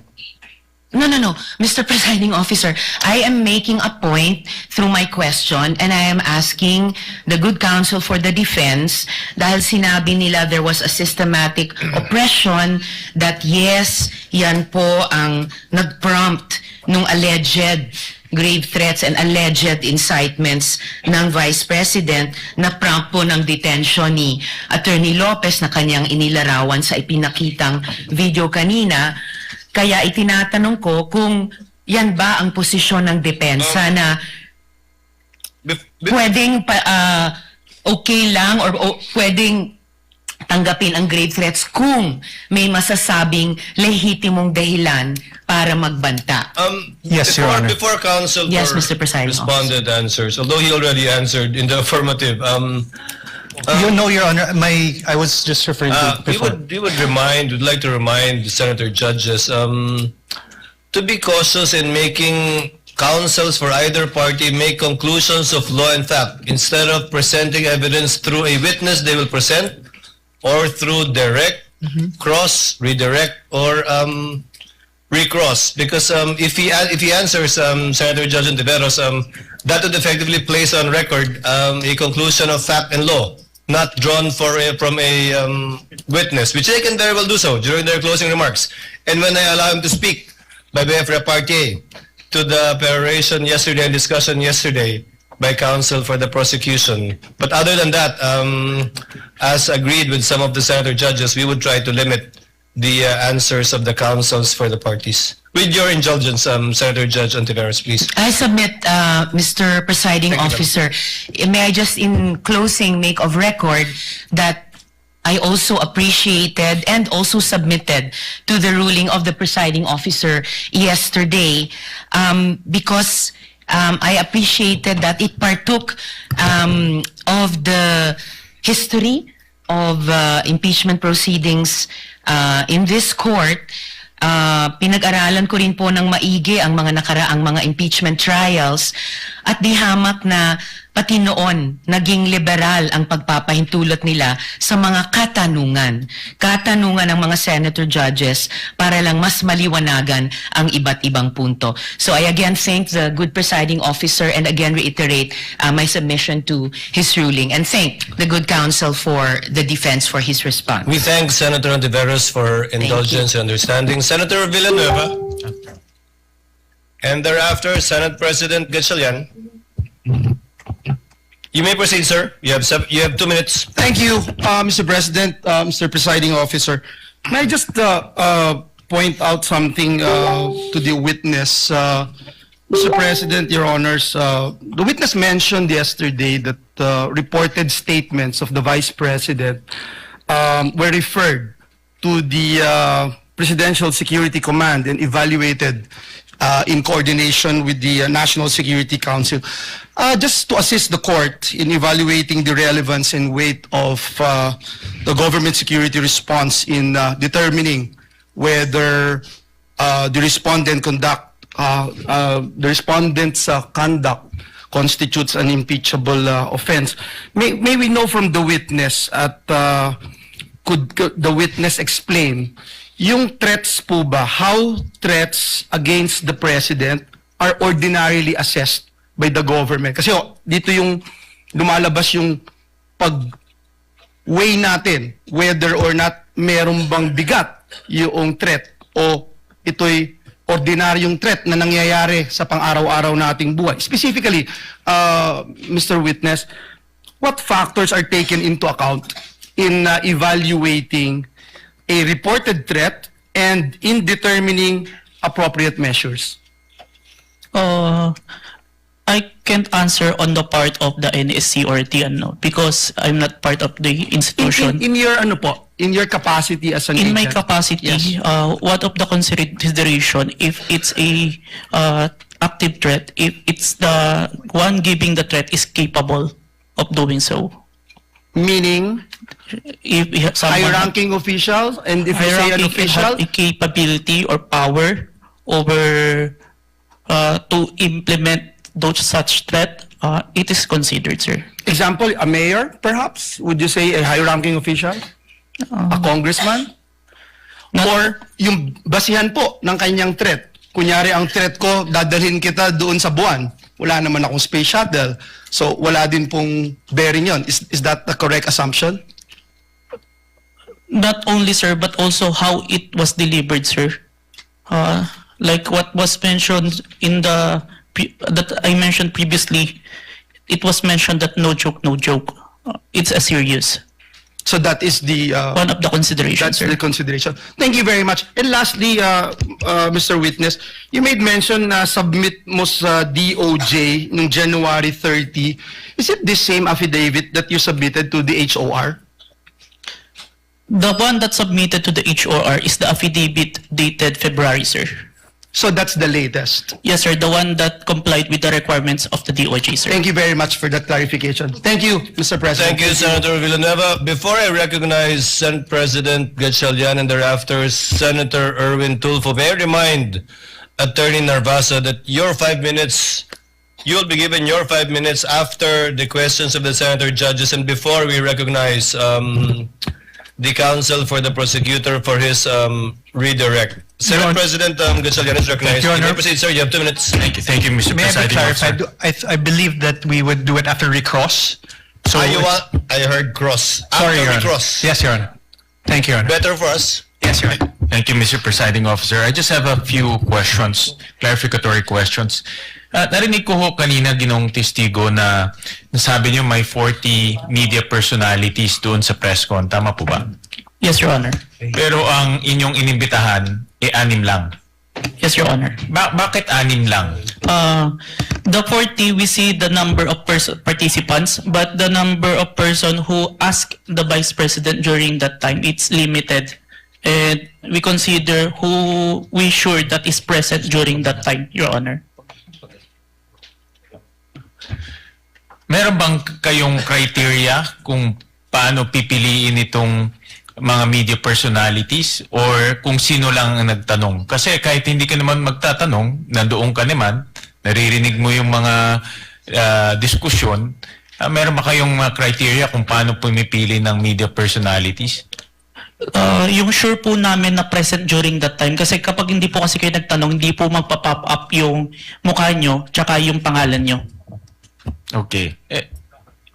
At itong mga anim na sinupinan ninyo, ano yung kanyang common statement na ibinigay? Kinonfirm po nila na present sila during the November 23, 2024 press conference, and yung utterance po ni Vice President narinig po nila. Okay, I believe ilan dito sa mga personalities ay ipapatawag rin. So tatalon ako sa ibang topic. Nakita ko kanina itong tungkol sa max score interventures, at nakita ko kanina pinakita yung Articles of Incorporation, mukha siyang supplier ng equipment. Ngayon, nasabi rin na doon ka nag-training for 2 weeks. Sino nagbayad ng training? Sir, the training is included in the procurement of digital forensic tools. In the procurement document, it ni-require po si MaxCore na mag-provide po ng training included in the equipment, sir. Yung paggamit ng equipment. Tsaka yung yung process po ng digital forensic as a whole. Yung kanya lang sila ba ay 'di ba sa mga IT, let's say Oracle, alam natin kilala yan pagdating sa IT. Si MaxCore ba ay kilala pagdating sa digital forensic training? Kasi pag nakita ko kanina talagang supplier sila, but are they a well-known or internationally renowned training organization? It's not the MaxCore itself, but it's the trainer that they provide, sir, that is capable in training us, sir. Itong trainer na ito, certified siya in this type of technology? Yes, sir. The trainer has a lot of certifications in relation to digital forensics, sir. Can you name a few certification na meron itong trainer na ito? I can't remember, Let's sir. say Oracle or let's say Microsoft, di ba? May mga ganyan No, yan. sir. CompTIA, sir. CompTIA training. I believe he also have a certified ethical hacking certification and a lot more, sir. When it was presented to us, sir. Alright. So, itong mga trainers nito ay certified trainers na pwedeng mag-train sa iyo at magiging certified ka rin. Yes, sir. Initial na akong certificate, sir. Lastly, Mr. Presiding Officer, after training, nakakuha ka ba ng certification na katulad sa kanila? No, sir. But that certification that I was trained by them, sir. Pero ikaw mismo, are you certified to do forensic examinations for your purpose and responsibility? I have a certification, sir. I am a certified computer hacking forensic investigator, sir. Itong forensic analysis, meron kang, for this purpose, itong pinag-uusapan natin. The computer, the authentication, sir, part? Or as a whole, sir? As a whole.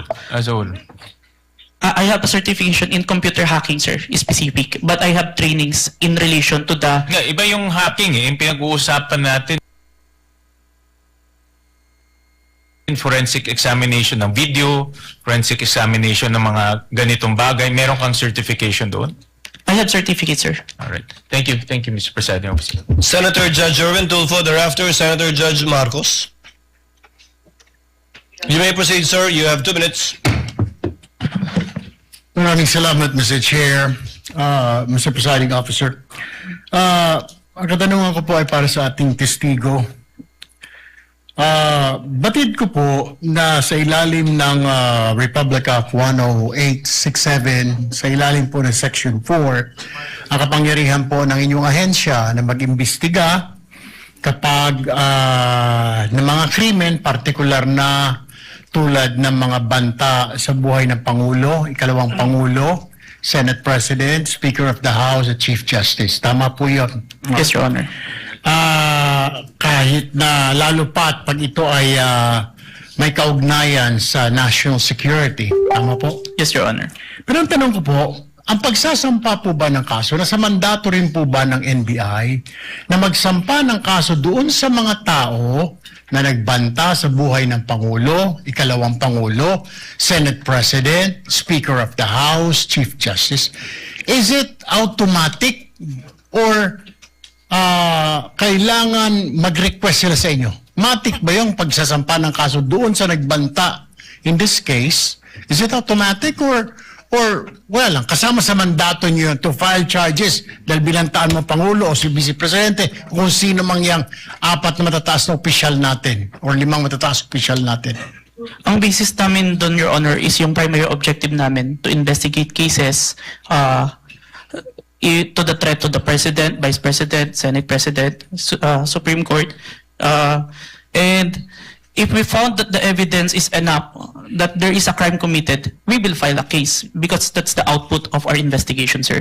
Kahit po ba na hindi yung biktima, in this case yung Pangulo, biktima ng threat, kahit na hindi siya nagreklamo, automatic po yun? Kahit na hindi siya nagreklamo sa inyo? Yes, Your Honor. Okay. Hindi nyo na siya kailangan tanungin pa na, Sir, gusto nyo po bang kasuhan namin ito? Wala nang gano'n. You will never ask, sabihin natin, hindi lang Pangulo, Vice Presidente, nangyari din sa Vice Presidente o sa Speaker of the House, sa Senate President o sa Chief Justice. Hindi nyo naman lang siya afford to ask him like, Sir, will you go to the process? Kasi magpa-file ka po ng mga affidavit. This is a long process, etc. Kahit na Pangulo ka po, may pipirmahan ka mga affidavit. Is it automatic, Mr. Witness? We submitted it, sir, even without a complaint in the preliminary investigation, sir. No further questions, Mr. President. Thank you, Senator Judge Erwin Tulfo. Senator Judge Marcos is recognized. You may proceed, ma'am, and you have 2 minutes. Yes, maraming salamat. Mahal na namumula. Hihingi lang po ako ng dokumento para mas madali nating sundan ang mga pangyayari. Nalilito lahat pagkat wala po kaming papel. At ang nabigay sa amin, eto, Annex FFFGGG. Nalilito po kami kung alin dito yung mga papel. Kung maaari kaming bigyan, unang-una, yung unang tinutukoy, the first affidavit of investigation dated January 30, alleging grave threats inciting to sedition ng NBI. Ikalawa, yung napasok na yata sa record, pero nais rin namin bilang Senator Judge na magkaroon ng kopya ng DOJ certification signed by Prosecutor Bandung February 5 na nagbigay ng 7 grounds na insufficient for preliminary investigation. Ikatlo, yung naibigay na. Ito klaro to, naibigay po ni Mavic at ng iba pang staff natin, yung February 10, yung ikalawang amended na ibinigay na revised affidavit of authentication, February 11. Ngunit sabi ni testigo Kalilong na merong kasama ito na wala rito sa record natin at sana maibigay si Senator Judge, ito yung sulat kasama nung second revised affidavit of authentication. Ito naman yung sinasabing sulat ni Santiago K. Fadulyon ng DOJ na nagsasaad na hindi kailangan na may private complainant yung sina Presidente, ang First Lady at saka yung dating Speaker dahil base sa kaso ng Santos Concho versus DOJ na 2008 hindi daw kailangan yung private complainant. May we also have a copy of the same. Finally, may we urge that a copy also be given of February 14 certification of DOJ asserting that the revised affidavit of investigation was finally sufficient. Nais lang namin na makita yon at alamin yung investigation data, huling-huli, nung March 7, almost a month after the submission of the affidavit of authentication, kasi halos 1 buwan bago utusan na magkaroon ng investigation data form. Sana may kopya rin tayo noon.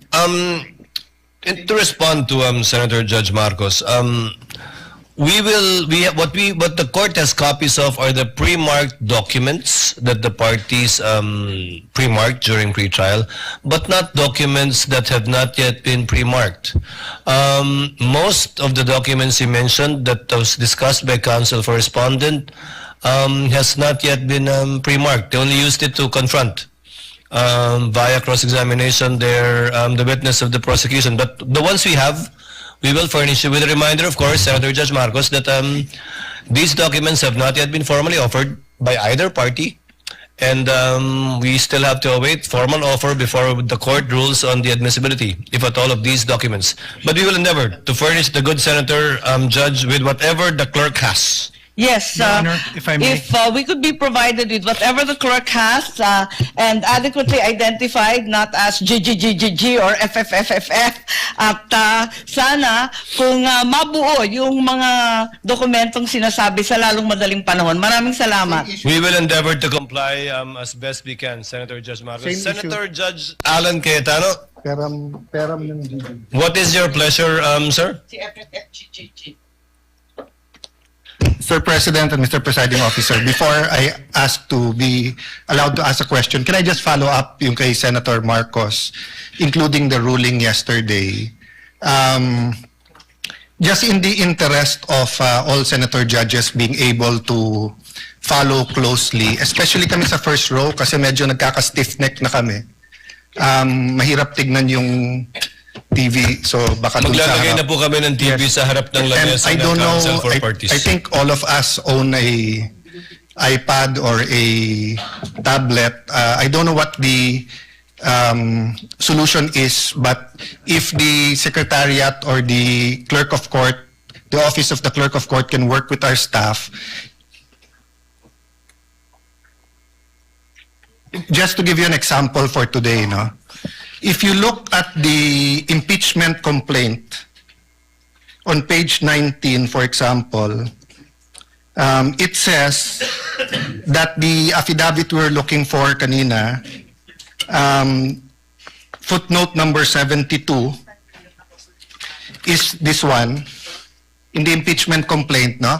It's found on Annex G. Okay, so this is Annex G. If you look at Annex G, it is a certification, not an affidavit. Okay, so where do you find the affidavit mentioned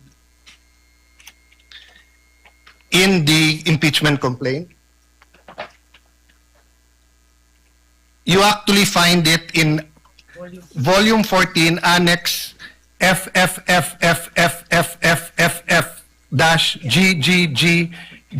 FFFFFFFF-GGGGGGGG. So before I can even say that... That's FFFFFF to GGGGGGG. Yes. So even before we finish saying that, Your Honor, Mr. Presiding Judge, medyo mahirap. To further complicate, the annexes when delivered to us was labeled annexes, and then when it was pre-marked, iba na yung marking. That is correct. Okay. So to clarify, I'm not asking both the prosecution and defense to give us any documents in advance that will prejudice their presentation or the rebuttal.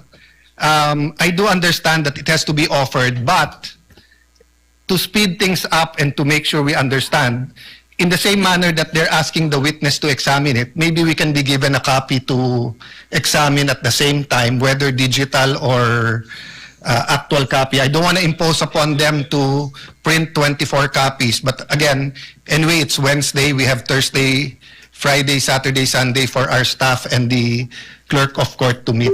So I think we already have a solution for you, Senator Judge Cayetano, as well as for Senator Judge Marcos. We will be furnishing the parties either via soft copy to your respective iPads or laptops, or we will enter their official emails as well. Kayo na po mag-print ng hard copy ng list of evidences as marked, as pre-marked by the prosecution na ipe-present for Article 4. And we will do this by article. However, insofar as I said, the documents presented by the counsel for respondent, these have not yet been pre-marked. But I don't think there's anything wrong with asking for a copy from the counsel for respondent. on that point, For our guidance, whether or not the same will be offered without prejudice to respond to On counsel that point- correspondent deciding on whether or not they will offer it at the appropriate time. on that point, Mr. Presiding Officer, even if it's pre-marked, if it will prejudice their presentation, I don't mind it be given in real time. And same, no? If it's being used on cross or recross on rebuttal, and hindi to na pre-mark, as long as real time, para lang we can process it. If not, we have to review afterwards, and it messes up our preparation for the hearing the next day. No? Is that possible for the parties once the roles are reversed? May I get a response from the counsel for respondent? Your Honor, first we'll clarify, everything that was showed today was pre-marked by the respondent. That's not my understanding, because the DOJ letter you pre-marked is different from the DOJ letter that we have pre-marked. But we'll verify. So everything was pre-marked? Yes, Your Honor. But you presented a document that was not pre-marked, either by the prosecution or the defense. Walang marking eh. I presented all that. So if it was pre-marked, it's our lookout, then then there's no problem furnishing the senator judges with a copy of the same. We have no problem with that, Your Honor. Senator Judge Alan Cayetano's concern has no basis if it was all pre-marked. Apparently, it was our oversight. Yes. Counsel for the prosecutors, would that be possible? Yes. To furnish it? I think what counsel for respondent did earlier helped us out a lot. Plastering it on the screens, whatever affidavit you were presenting. I think counsel for the prosecutor should do the same. Yes, Hindi naman Mr. bawal Presiding Officer. magkopyahan dito eh. Okay lang. Senator Judge Cayetano? Thank you. Yeah, and just to clarify, the 2 minutes is the question, not including Yes, the yes, of answer. course. No? You have 2 minutes if you want to If start they- with asking questions. Yes, if they ask to repeat the question, please don't count that. No, 2 minutes is long with short questions, but many of us want to get to the bottom of it, end up only asking 1 or 2 questions. So just a little bit We liberality. will be lenient, Yes. Thank you. Senator Judge Thank you Alan very much. Cayetano. You Appreciate may it. proceed, sir. You have 2 minutes. A question for the witness, and maybe to put all of us in check, I don't mind if any of the counsel says na medyo hindi maayos yung question. I mean, given what happened yesterday and today, and there are questions that could prejudice the case either way, as long as we call each other out respectfully,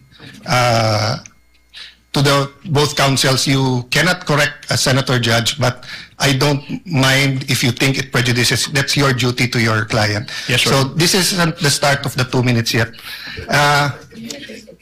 Magandang hapon, Mr. Witness. Good afternoon, Your Honor. Medyo mahaba na yung pag-upo mo dyan, but allow me a few questions. No?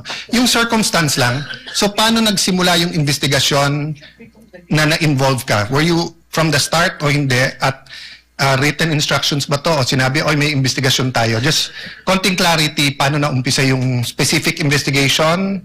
And was it based on the November 3 video? Tama ba? November 23, Your Honor. Okay. It all started, I received a phone call, sir, from my executive officer that there is a video wherein there is a statement given by the Vice President, which is classified as threat, and I was tasked and assigned to investigate the case, sir. Okay. So basically, ganun yung pagkasabi, na I'm tasking you to look at the video, investigate. Yes, Your Honor. Were you working alone or with a group? With a group, Your Honor. NBI group? Yes, Your Honor. And was this, is there an interagency also or just purely NBI?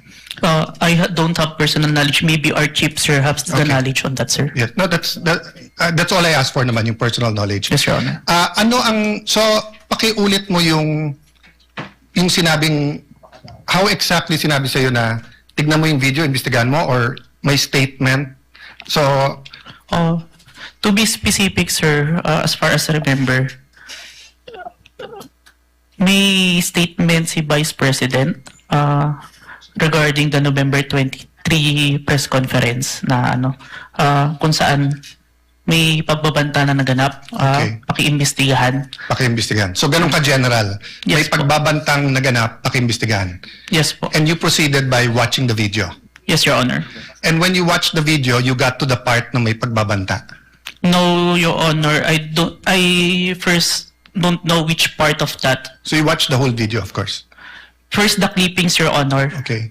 Then, I look for the whole video, Your Honor. Then you watched the whole video. Yes, Your Honor. And thank you for your honesty. So after the clipping, tapos the whole video, what did you do next? You reported or you made your recommendations? I don't understand the process lang kasi. Upon identifying the whole video, I informed my executive officer that I identified the video, Your Honor. And then yung sinabi mo yesterday, then you started looking for patterns. That's why you looked at yung dating mga video ni Vice President. Yes, Your Honor. So you started investigating the threat against the President, the First Lady, and the former Speaker of the House. Yes, Your Honor. Did you investigate the threat against the Vice President? We tried, Your Honor. How did you try? It is included in our letter to the Vice President, Your Honor. That's why we're inviting her to proceed to our office to investigate the threats to her life, Your Honor.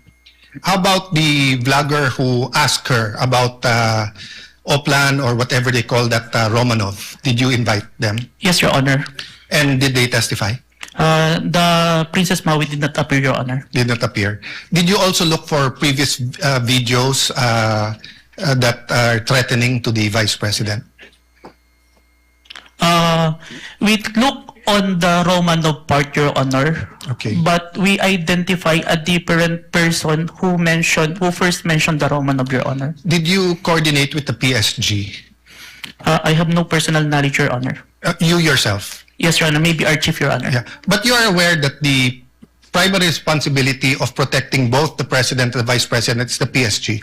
Yes, Your Honor. So isn't it fair to say that any investigation against a threat to the first family, the President, or the Vice President, you would normally ask the PSG if they received any threat?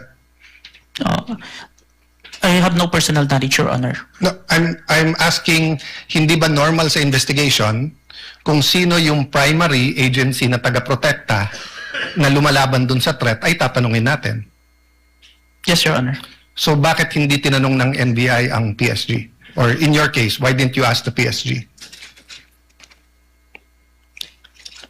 Maybe it can be answered by a chief, Your Honor. No, I'm not. I will ask your chief also. I'm asking you, when they said, look at this, you looked at other videos, you tried to get Princess Maui, you tried to get the Vice President, but you didn't contact the PSG for the First Lady, for the President, and for all you know, the PSG will tell you right there and there, the threat is real, or the PSG will say, politika lang yan.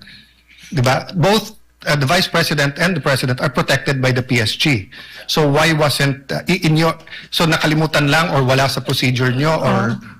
Your Honor, there is already a statement from the National Security Council, Your Honor, that it is an active threat, Your Honor. That's why we start investigation. Yes, and the primary group that will know if it's an active threat is the PSG. So if this was the United States, it will be the Secret Service. So whether the FBI or the CIA, state troopers, the federal marshals, kung sino man mag-iimbestiga, parati nilang tatanungin yung Secret Service. So I'm just curious why we did not ask the PSG input. Kindly wind up, Senator Cayetano, Senator Okay. Judge Cayetano. So my last question is, how did you characterize the threat of the Vice President to the President? Given that ang exact words niya, huwag kang mag-alala ma'am sa security ko kasi may kinausap na akong tao, sinabi ko sa kanya, kapag pinatay ako. So that would be fair to you and not vague, no? Did that phrase, kapag pinatay ako, have any bearing in your investigation? Yes, Your Honor. And what was that bearing or thoughts in your mind? First of all po, dun sa statement, may nakausap na po. It already took place before pa yung mangyari yung meeting. And nung condition... I'm not talking about yung may kinausap na para pumatay. Ang sinasabi ko yung sinabi niya na pag pinatay ako. Yes, Your Honor. How did that affect your investigation? There is a condition na kapag pinatay siya. Yeah. But as we can see, it's only applicable if there is only two parties. The statement make a loophole wherein a third party can use that na kapag namatay si BP, ma-execute niya yun, yung statement ni BP na may nakausap na siya without the participation of the one mentioned, the President, the First Lady, and the Speaker of the House, Your Honor. That's fair. But what I'm saying is that in your reports, did you characterize it as a conditional threat? Kasi kung hindi naman siya pinatay, the logical implication is that there's no threat against the... So I'm not saying it's not illegal, immoral to contract a killer. I'm just trying to follow the logic na pag... So pag sinabi kong pakukulong kita, Mr. Witness, pag nagsinungaling ka under oath, then it's actually not a threat. It's a legal, I'm just telling you the law, di ba? Pero pag sinabi kong pag hindi ka sumunod sa akin, ano yung kita. So, that's my last question lang. So, how did you characterize that? It wasn't a conditional in your mind? Because may kinausap na? Even with or without, sir, it's still considered a threat as long as the I have no doubt there. I'm just asking, is it a conditional threat?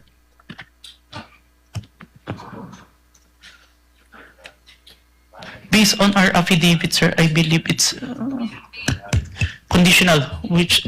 Based on your affidavit? Affidavit. But your initial assessment, yung personal mo as an investigator, this is an investigation of the whole NBI, but yung personal mo? The threat is absolute, sir. Okay. Thank you, Mr. President. Thank you. Thank you, Senator Judge Cayetano. We now proceed. Senator Judge Padilla is recognized. Maraming salamat po. Thereafter, Senator Judge Zubiri. Maraming Senator salamat Judge po. Padilla, you have 2 minutes. Opo. Nais ko lamang po magtanong sa ating saksi.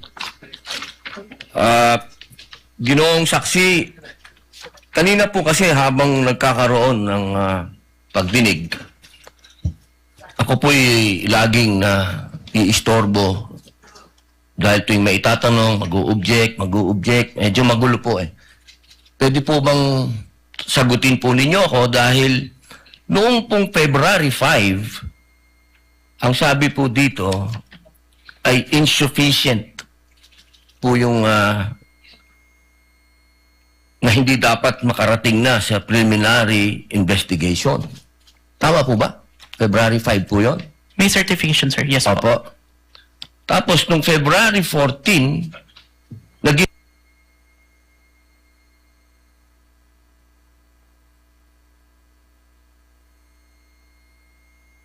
insufficient na for conduct of preliminary investigation. Nasagot po ba yung 7 na sinabi dito na para, ang sinasabi po kasi dito nung February 5, merong 7 na kulang. I believe so, sir. That's why we have received a certification, sir. Ayun.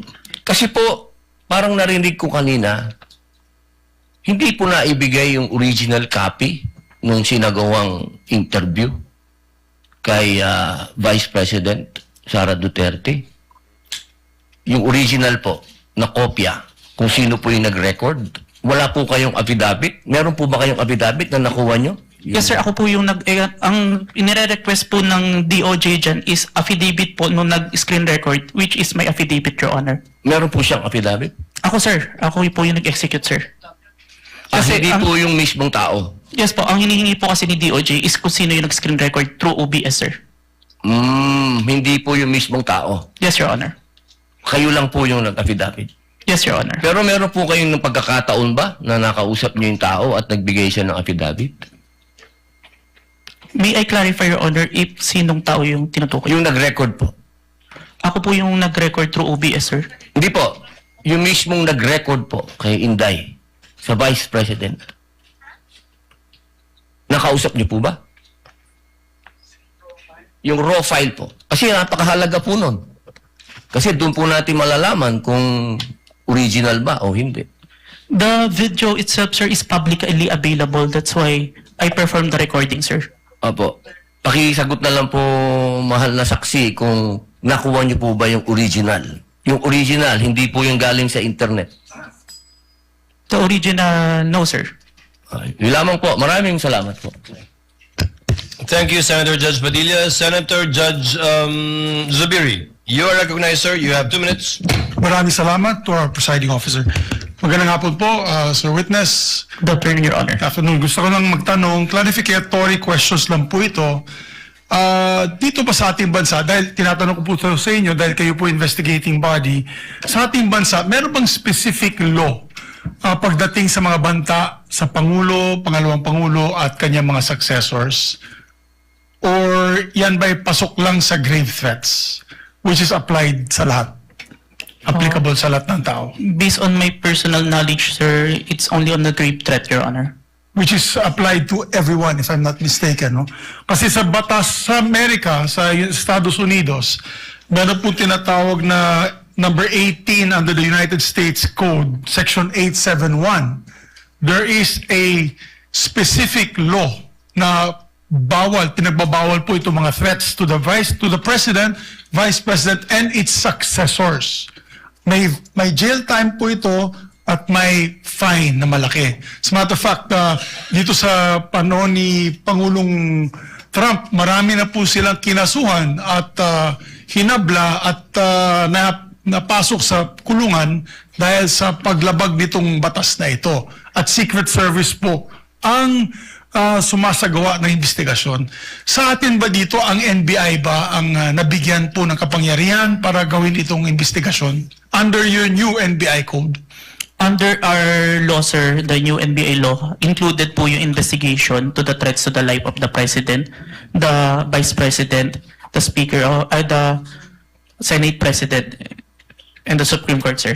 So, klaro na kayo, nasa kapangyarihan ninyo. Kasi hindi pwede sa Presidential Security Group. Hindi katulad sa Estados Unidos, yung Secret Service ang talagang nanguhuli at nag-imbestiga. Sa atin dito sa Pilipinas, ang NBI po ang nangunguna sa investigasyon. Tama po ba yan o mali? It is within our law, sir. Okay. And this is just food for thought because not only are we senator judges, we're also legislators. It may be time that we also craft a law that will be specific on threats made to the President, Vice President, and its successors, meaning the Senate President, the Speaker of the House, and the Supreme Court Chief Justice. Sa Amerika kasi, sa batas po nila, and I'll just wrap up, the defendant, to secure conviction, the defendant communicated a threat. The defendant understood and intended the statement as a true threat. Hindi po niya sinabi, joke only in the end. And pangatlo, the defendant knowingly and willfully makes the threat. So just food for thought as legislators as well. So maraming salamat po, Mr. President. Thank you, Senator Judge Zubiri. We now proceed to where we left off. I believe that was the redirect of the counsel for the prosecutor. Just out of curiosity, without any pressure, because I promised I would declare a break somewhere in between, depending on how long your redirect and recross would be. I can call the break after the recross and the statement of the counsel for respondent, so that we break on a good point before we call on the last witness for today. Yes, counsel for the prosecutors. As to the question, if the prosecution will do the direct examination. The redirect. The redirect examination after the cross-examination of the defense. The prosecution decides not to conduct a redirect, Your Honor, please. Thank you, counsel for the prosecutor. Counsel for the respondent, do you want to begin to utilize your time now? Your Honor, I will turn over the mic to my co-counsel. He will also be the cross-examiner for the next witness. But Your Honor, please, may I make a manifestation, Your Honor, please, before we proceed, Your Honor, please? A manifestation as to the statement. In connection with what, counsel for the prosecutors? As to the manifestation earlier that all the documents that were confronted, that were presented to the witness, I believe that the defense said that all those exhibits were pre-marked. But based on our records, Your Honor, please, and then I hope the defense will clarify this for the record. We perused the documents and we don't see that the articles of partnership and the screenshots of the websites that were presented earlier, based on our tally, based on our records, these were not pre-marked, contrary to what the defense manifested. So we would like to seek clarification from the defense. That is correct, Your Honor. Those three documents were not pre-marked. Noted and entered into the records. Thank you so much. Given that there is no redirect and recross, counsel, can you state for the record your name? Good afternoon, Your Honors. I am Mark Sivinluan for the Vice President. Sir, you're aware of the situation. Time was given to the counsel for the prosecutors to make a discussion about whether or not Article 4, the acts alleged in Article 4 constitute an impeachable offense. You have the same time of 4 minutes and 26 minutes, which were out. Before I allow you to continue, kawawa naman si Mr. Kalilong. Mr. Witness, Mr. Kalilong, Senator Judge Lacson, before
digital forensics expert para lang makonvince sa sarili ko.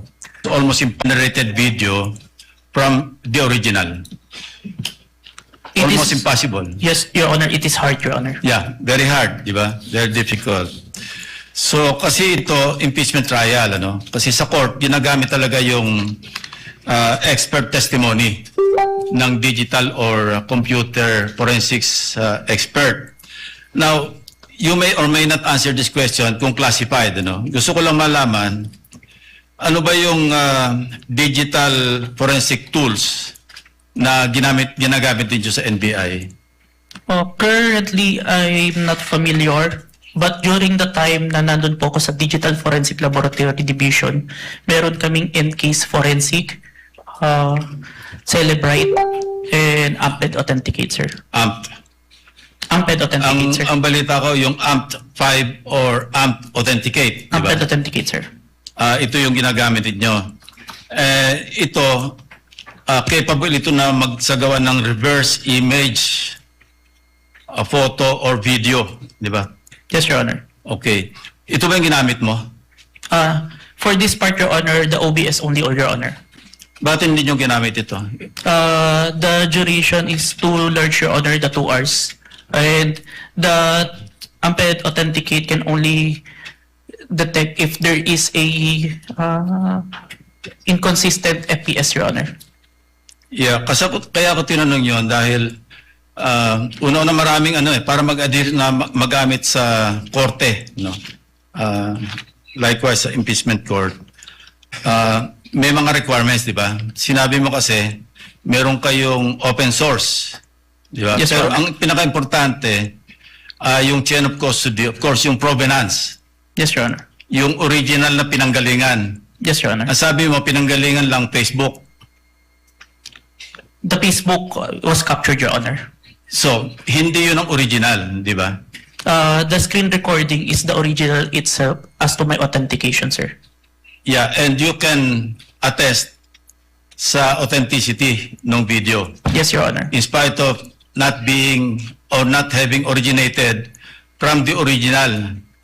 Yes, Your Honor. I compared the recorded with the original and ensured that the contents are identical, Your Honor. Kasi nabanggit mo rin, ginamit mo yung manual comparison simultaneously ng dalawang videos. Yes, Your Honor. Pero again, I will insist na talagang hindi reliable yung manual. Ito yung sinabi sa akin ng digital forensics expert na nakausap ko, no? Ang pinaka mas importante, makuha mo yung original copy, yun nga, yung provenance, di ba? Para talagang, tapos masundan mo yung sa analysis, gagamitan mo ng tools para malaman mo na talagang authentic yung video. Of course, I'm not here to question the authenticity. I just want to be assured. Dahil, sabi ko nga kanina, pagka sa artificial intelligence, napakahirap talaga. Almost impossible to distinguish it.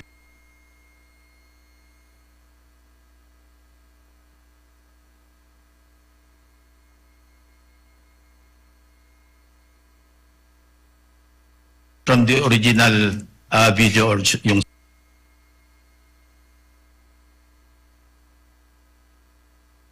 Is 30, Your Honor. 30. Yes, Your Honor. The court hearings. Yes, Your Honor. So, thank you, Your Honor. Thank you, Mr. Presiding Officer. Thank you, Your Honor. Thank you, Senator Judge Lacson. Senator Judge Cayetano, what is your pleasure? Just a clarification addressed to the presiding officer. You may proceed, sir. Apologies, I don't remember if it was one of the counsels or one of the senator judges who asked the witness a while ago whether he was an expert witness, and he said he was a competent witness. That is correct. And there's a The difference presiding between an officer expert confirms that. witness. So he's not an expert witness. He's an competent witness. That is correct, sir. So that will have bearing because whether or not an AI video can be produced without an AI has to be testified by an expert witness. If I may, Wait, yeah, go ahead. If I That may- doesn't mean, I don't think you'll disagree with my second statement. That doesn't mean that this witness is not competent to testify on that. Second point, I just like to clarify for the record, my understanding of watching the video is that it was on StreamYard, then a link was shared sa Facebook. Yes, Your Honor. So if that's the case, Mr. Presiding Officer, the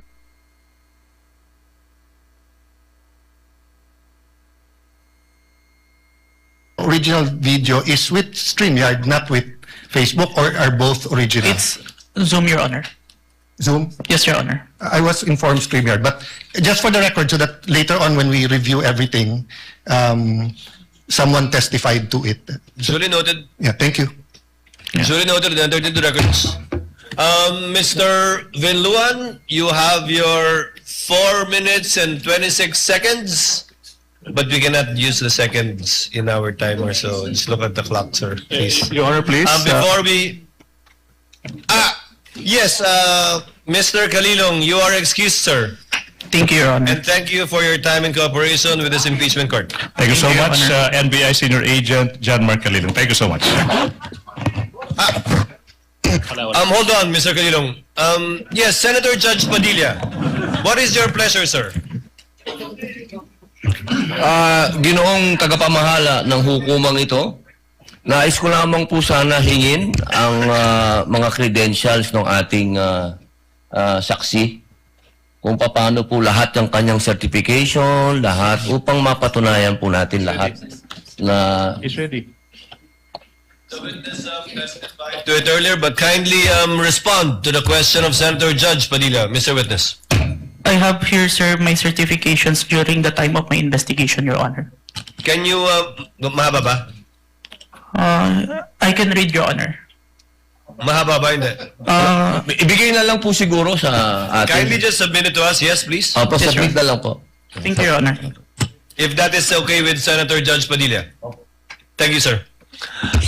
Mr. Kalilong, you are excused, sir, and thank you for your time and cooperation with the impeachment court. Thank you, Your Honor.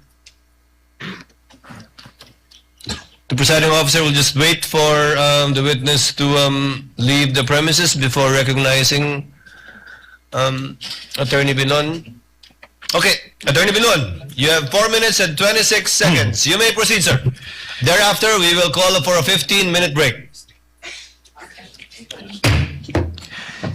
In the discourse yesterday, talking about VP Sara's statements during the November 23, 2024 press con, Senator Judge Risa Ontiveros stated, and I quote, None of these statements are proof that the vice president actually contracted an assassin or hired one. She is absolutely right. She then asked the question, why are these acts impeachable?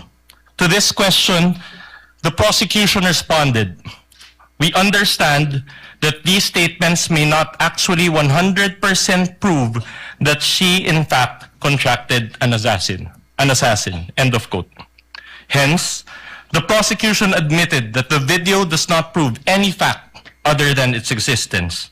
In simple words, there is no proof of any contracting of an assassin. The prosecution's admission before this honorable court made the respondent's position clear. The prosecution has no other competent evidence to prove that VP Sara contracted an assassin. Ang testimonya ni Kalilong, gaya ng iba pang ebidensya kuno ng prosecution, ay hindi sapat para patunayan ang paratang na ito. Trying to prove this stretched narrative using a hodgepodge of materials is a waste of this honorable court's time and the Filipino people's money. Si VP Sara na mismo ang nagsabi na hindi assassin ang kinausap niya.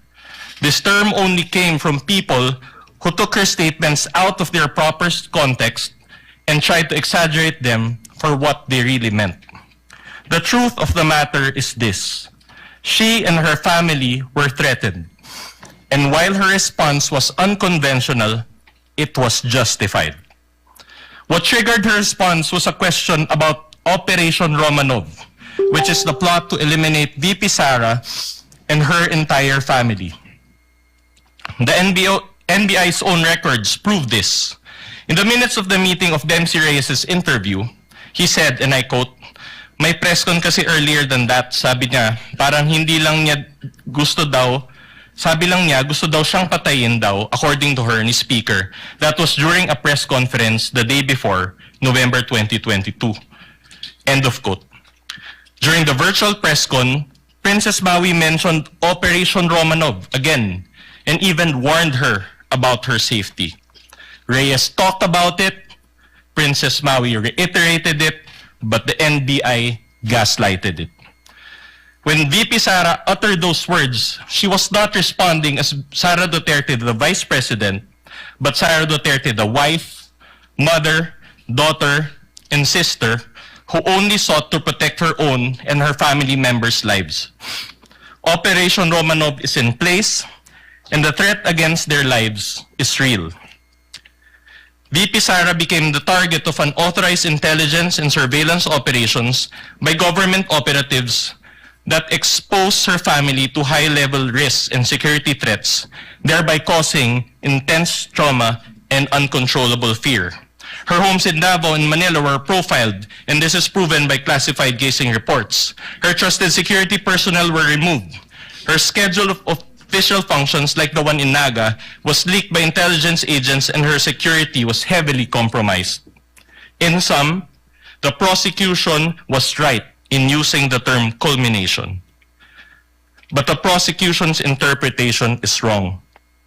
Rather, when VP Sara left the administration, she suffered various forms of threats and harassment for many months from the powers that be, and the culmination was her statement on that fateful early morning in November 2024. She didn't commit an impeachable offense. She drew the line in the sand and said, enough is enough. That is the meaning, and that is the context. Finally, as to the alleged grave threats and inciting to sedition, these are defined by the revised penal code and are punishable by prison correctional. Thus, these fall under the jurisdiction of the MTC or first-level courts. These charges are not other high crimes as contemplated by the Constitution as grounds for impeachment and are therefore not impeachable. After all, VP Sara was fighting two important battles that day. One against the threat to her family's life, and another against the life of the ordinary Filipino, constantly suffocated by the immense weight of corruption, which she talked about during the press con. She never incited sedition, she merely echoed the voice of ordinary Filipinos. Her message that day only reflected what was already in their hearts and minds. There was no betrayal of public trust. She actually upheld the people's trust as she spoke for and behalf of the people. Thank you, Your Honor. Thank you, Attorney Vidluan. Chair declares a 50... Senator Judge Bam Aquino, before we declare a recess. Yes, just a quick manifestation, Mr. You President. may proceed, sir. Tapos na po tayo sa unang witness. It's taken us maybe a total of 9 hours for the first witness. Ito ho, isang pakiusap sa parehong grupo. Alam ko po may kanya-kanya tayong estilo, may kanya-kanya tayong strategy, but if possible, can we allow the testimonies to be heard? Can we have proceedings that will go straight to the point? Kasi po nanonood ang taong bayan, pati po kaming mga senator judge.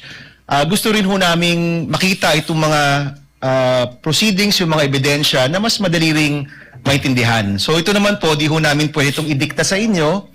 But if possible, the succeeding witnesses, and we have a long list, this goes for both parties by the way, let's have proceedings where we can go straight to the point, malaman natin yung puntos ng bawat grupo para makapagdesisyon rin po tayo ng maayos. Ito po this is a plea, no? This is not an order to both parties, but if we can, this is the People's Tribunal, we're watching, everybody's watching, sana po, payagan natin na lumabas yung mga katotohanan, lumabas yung mga ebidensya upang maging mas madali at mas kaaya-aya po yung ating proceedings. Yun lang po, Mr. President. Thank you so much. Noted and entered into the record. Chair would like to give Senator Bam, bibigyan ko ng konting pag-asa sa Senator Bam. Usually, ang mga paglilitis tulad nito, parang diesel yan. Sa simula, siyempre dahil una pa lamang, nagkakasanayan, nagkakaestimahan, pero bibilis at bibilis ito sa pagdaloy din ng ilang araw lang ng trial natin. And you will be able to see that the next couple of days. Chair declares a 15-minute recess. We all come back. Yes, counsel for the prosecutor. Before the declaration of recess, I suppose that the reason is for the presentation of the next witness for the prosecution. We manifest, Your Honor, that John Mark Calilong will be our witness for this afternoon. We'll be presenting the next witness during the next hearing on Monday, Your Honor, please. You won't present Attorney Lotok anymore? Yes, Your Honor, on Monday, Your Honor, please. We will utilize the 11 days allotted to Article 4 for the prosecution, Your Honor, please. So, no Attorney Lotok today? Today, we'll do that on Monday, Your Honor, please. So, Chair would like to,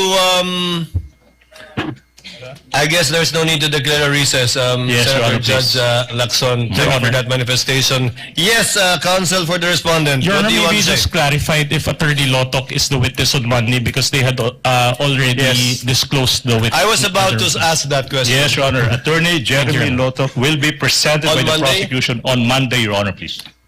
Likewise, can you name us, you manifested that you will also be presenting next week or requesting a subpoena to,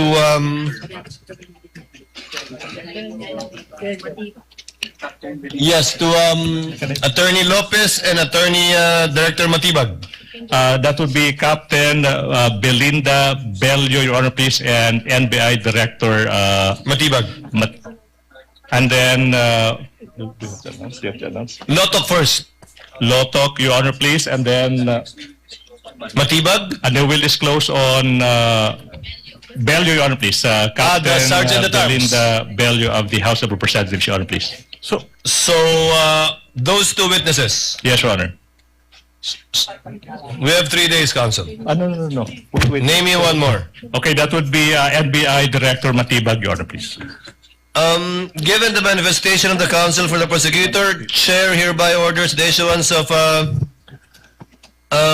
subpoena once again to Attorney Lotok for the trial dates on July 13, 14, and 15, as well as for Attorney Melvin Matibag. No need for a subpoena for Ms. Bella? Your Honor. Before I recognize counsel for respondent, no need for a subpoena? There's no need for subpoena, Your Honor. You did not request for a subpoena, counsel. Yes, Your Honor. So no need. No need, Your Honor. You will produce, can you state the name again for the record, counsel? Can you state the name of the witness again for the record? Your Honor, the first witness will be Captain Belinda Bello. That would be Attorney Jeremy C. Loto. Number 2 is Captain Belinda Bello. And number 3, NBI Director Matibag. And number 4. Thank you. That's what no. Thank you, For next Counsel. week, those are the witnesses, Your Honor, please. Thank you. Counsel for Respondent, Your what Honor, is your pleasure? Your Honor, considering the change in schedule, may we just confirm if that is the exact order of presentation next week? I believe so. The Chair would like to be the one to confirm that. To reiterate, Your Honor, may I be recognized? I apologize. yes, the member of the panel of prosecutors, Representative Defensor, what is your pleasure, sir? Your Honor, may I just correct, since the private counsel is under the direct supervision and control of the Yes, of counsel and course. prosecutor. For Monday, Your Honors, we will be presenting Attorney Jeremy Lotok. For Wednesday, we will be presenting, or Tuesday, we'll be presenting Attorney Zulaika Lopez. And for Wednesday, our third witness, we will be presenting Captain Belinda Bello. Captain Belinda. So, Director Matibag is not yet going to be presented next week? Not yet, Your Honor. We will manifest on Monday if we can consider him for the Wednesday's session, depending on how the trial goes or how long the testimonies will take for both parties. Noted. What is the pleasure of counsel? Chair would like now to discuss and dispense with some administrative matters. The BIR box, which the Chair ordered to be returned on July 6, has actually been returned to the BIR, sealed, untouched, and duly received accordingly. And the counsel for the prosecutors have filed a motion for the issuance of subpoena duces tecum ad testificandum to the BIR concerning this box. Has a copy been furnished to the counsel for the respondents? None yet, Your Honor. None yet? I thought, yes, Your Honor, we confirm that we emailed a copy to the respondents. Last Monday, Your Honor. so that we can dispense with the need of reading the subpoena. Having said that, given that this has been put in issue in the pre-trial brief of both parties, there is counsel for respondent, we will accord the same treatment to this with respect to the subpoena, request for subpoena for the bank accounts of the spouses, Vice President Sara Duterte and Attorney Mans Carpio. Therefore, the presiding officer orders both parties to submit a memoranda on the subject matter of the subpoena of the BIR records on Monday, and we will also schedule the oral arguments for deciding on this issue together with the bank records on Wednesday. Each party will be given 10 minutes without prejudice to a rebuttal and/or a rebuttal by the other side for another 3 minutes before the court shall decide. We will comply, Your Honor. We will comply, Your Honor. Thank you. So ordered. In regard to the request for the issuance of a motion for subpoena, asan yung...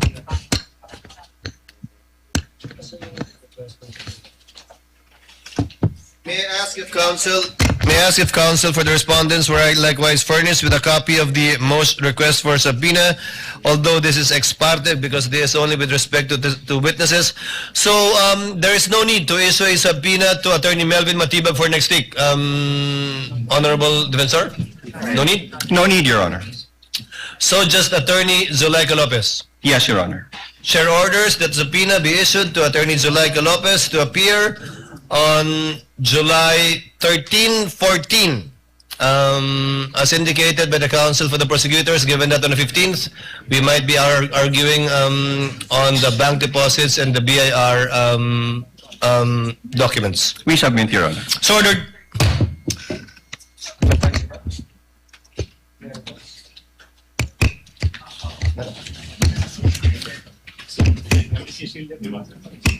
There being no other matters for consideration by the court, and given that the counsel for the prosecutors have manifested that they will no longer present Attorney Lotok today, but rather on Monday,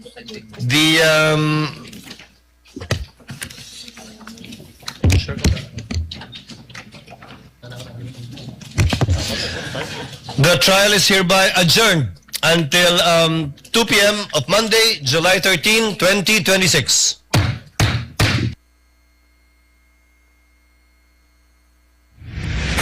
Ladies and gentlemen, here it is. Your systems are offline. This is Kita Pawan's hottest radio that makes you happy.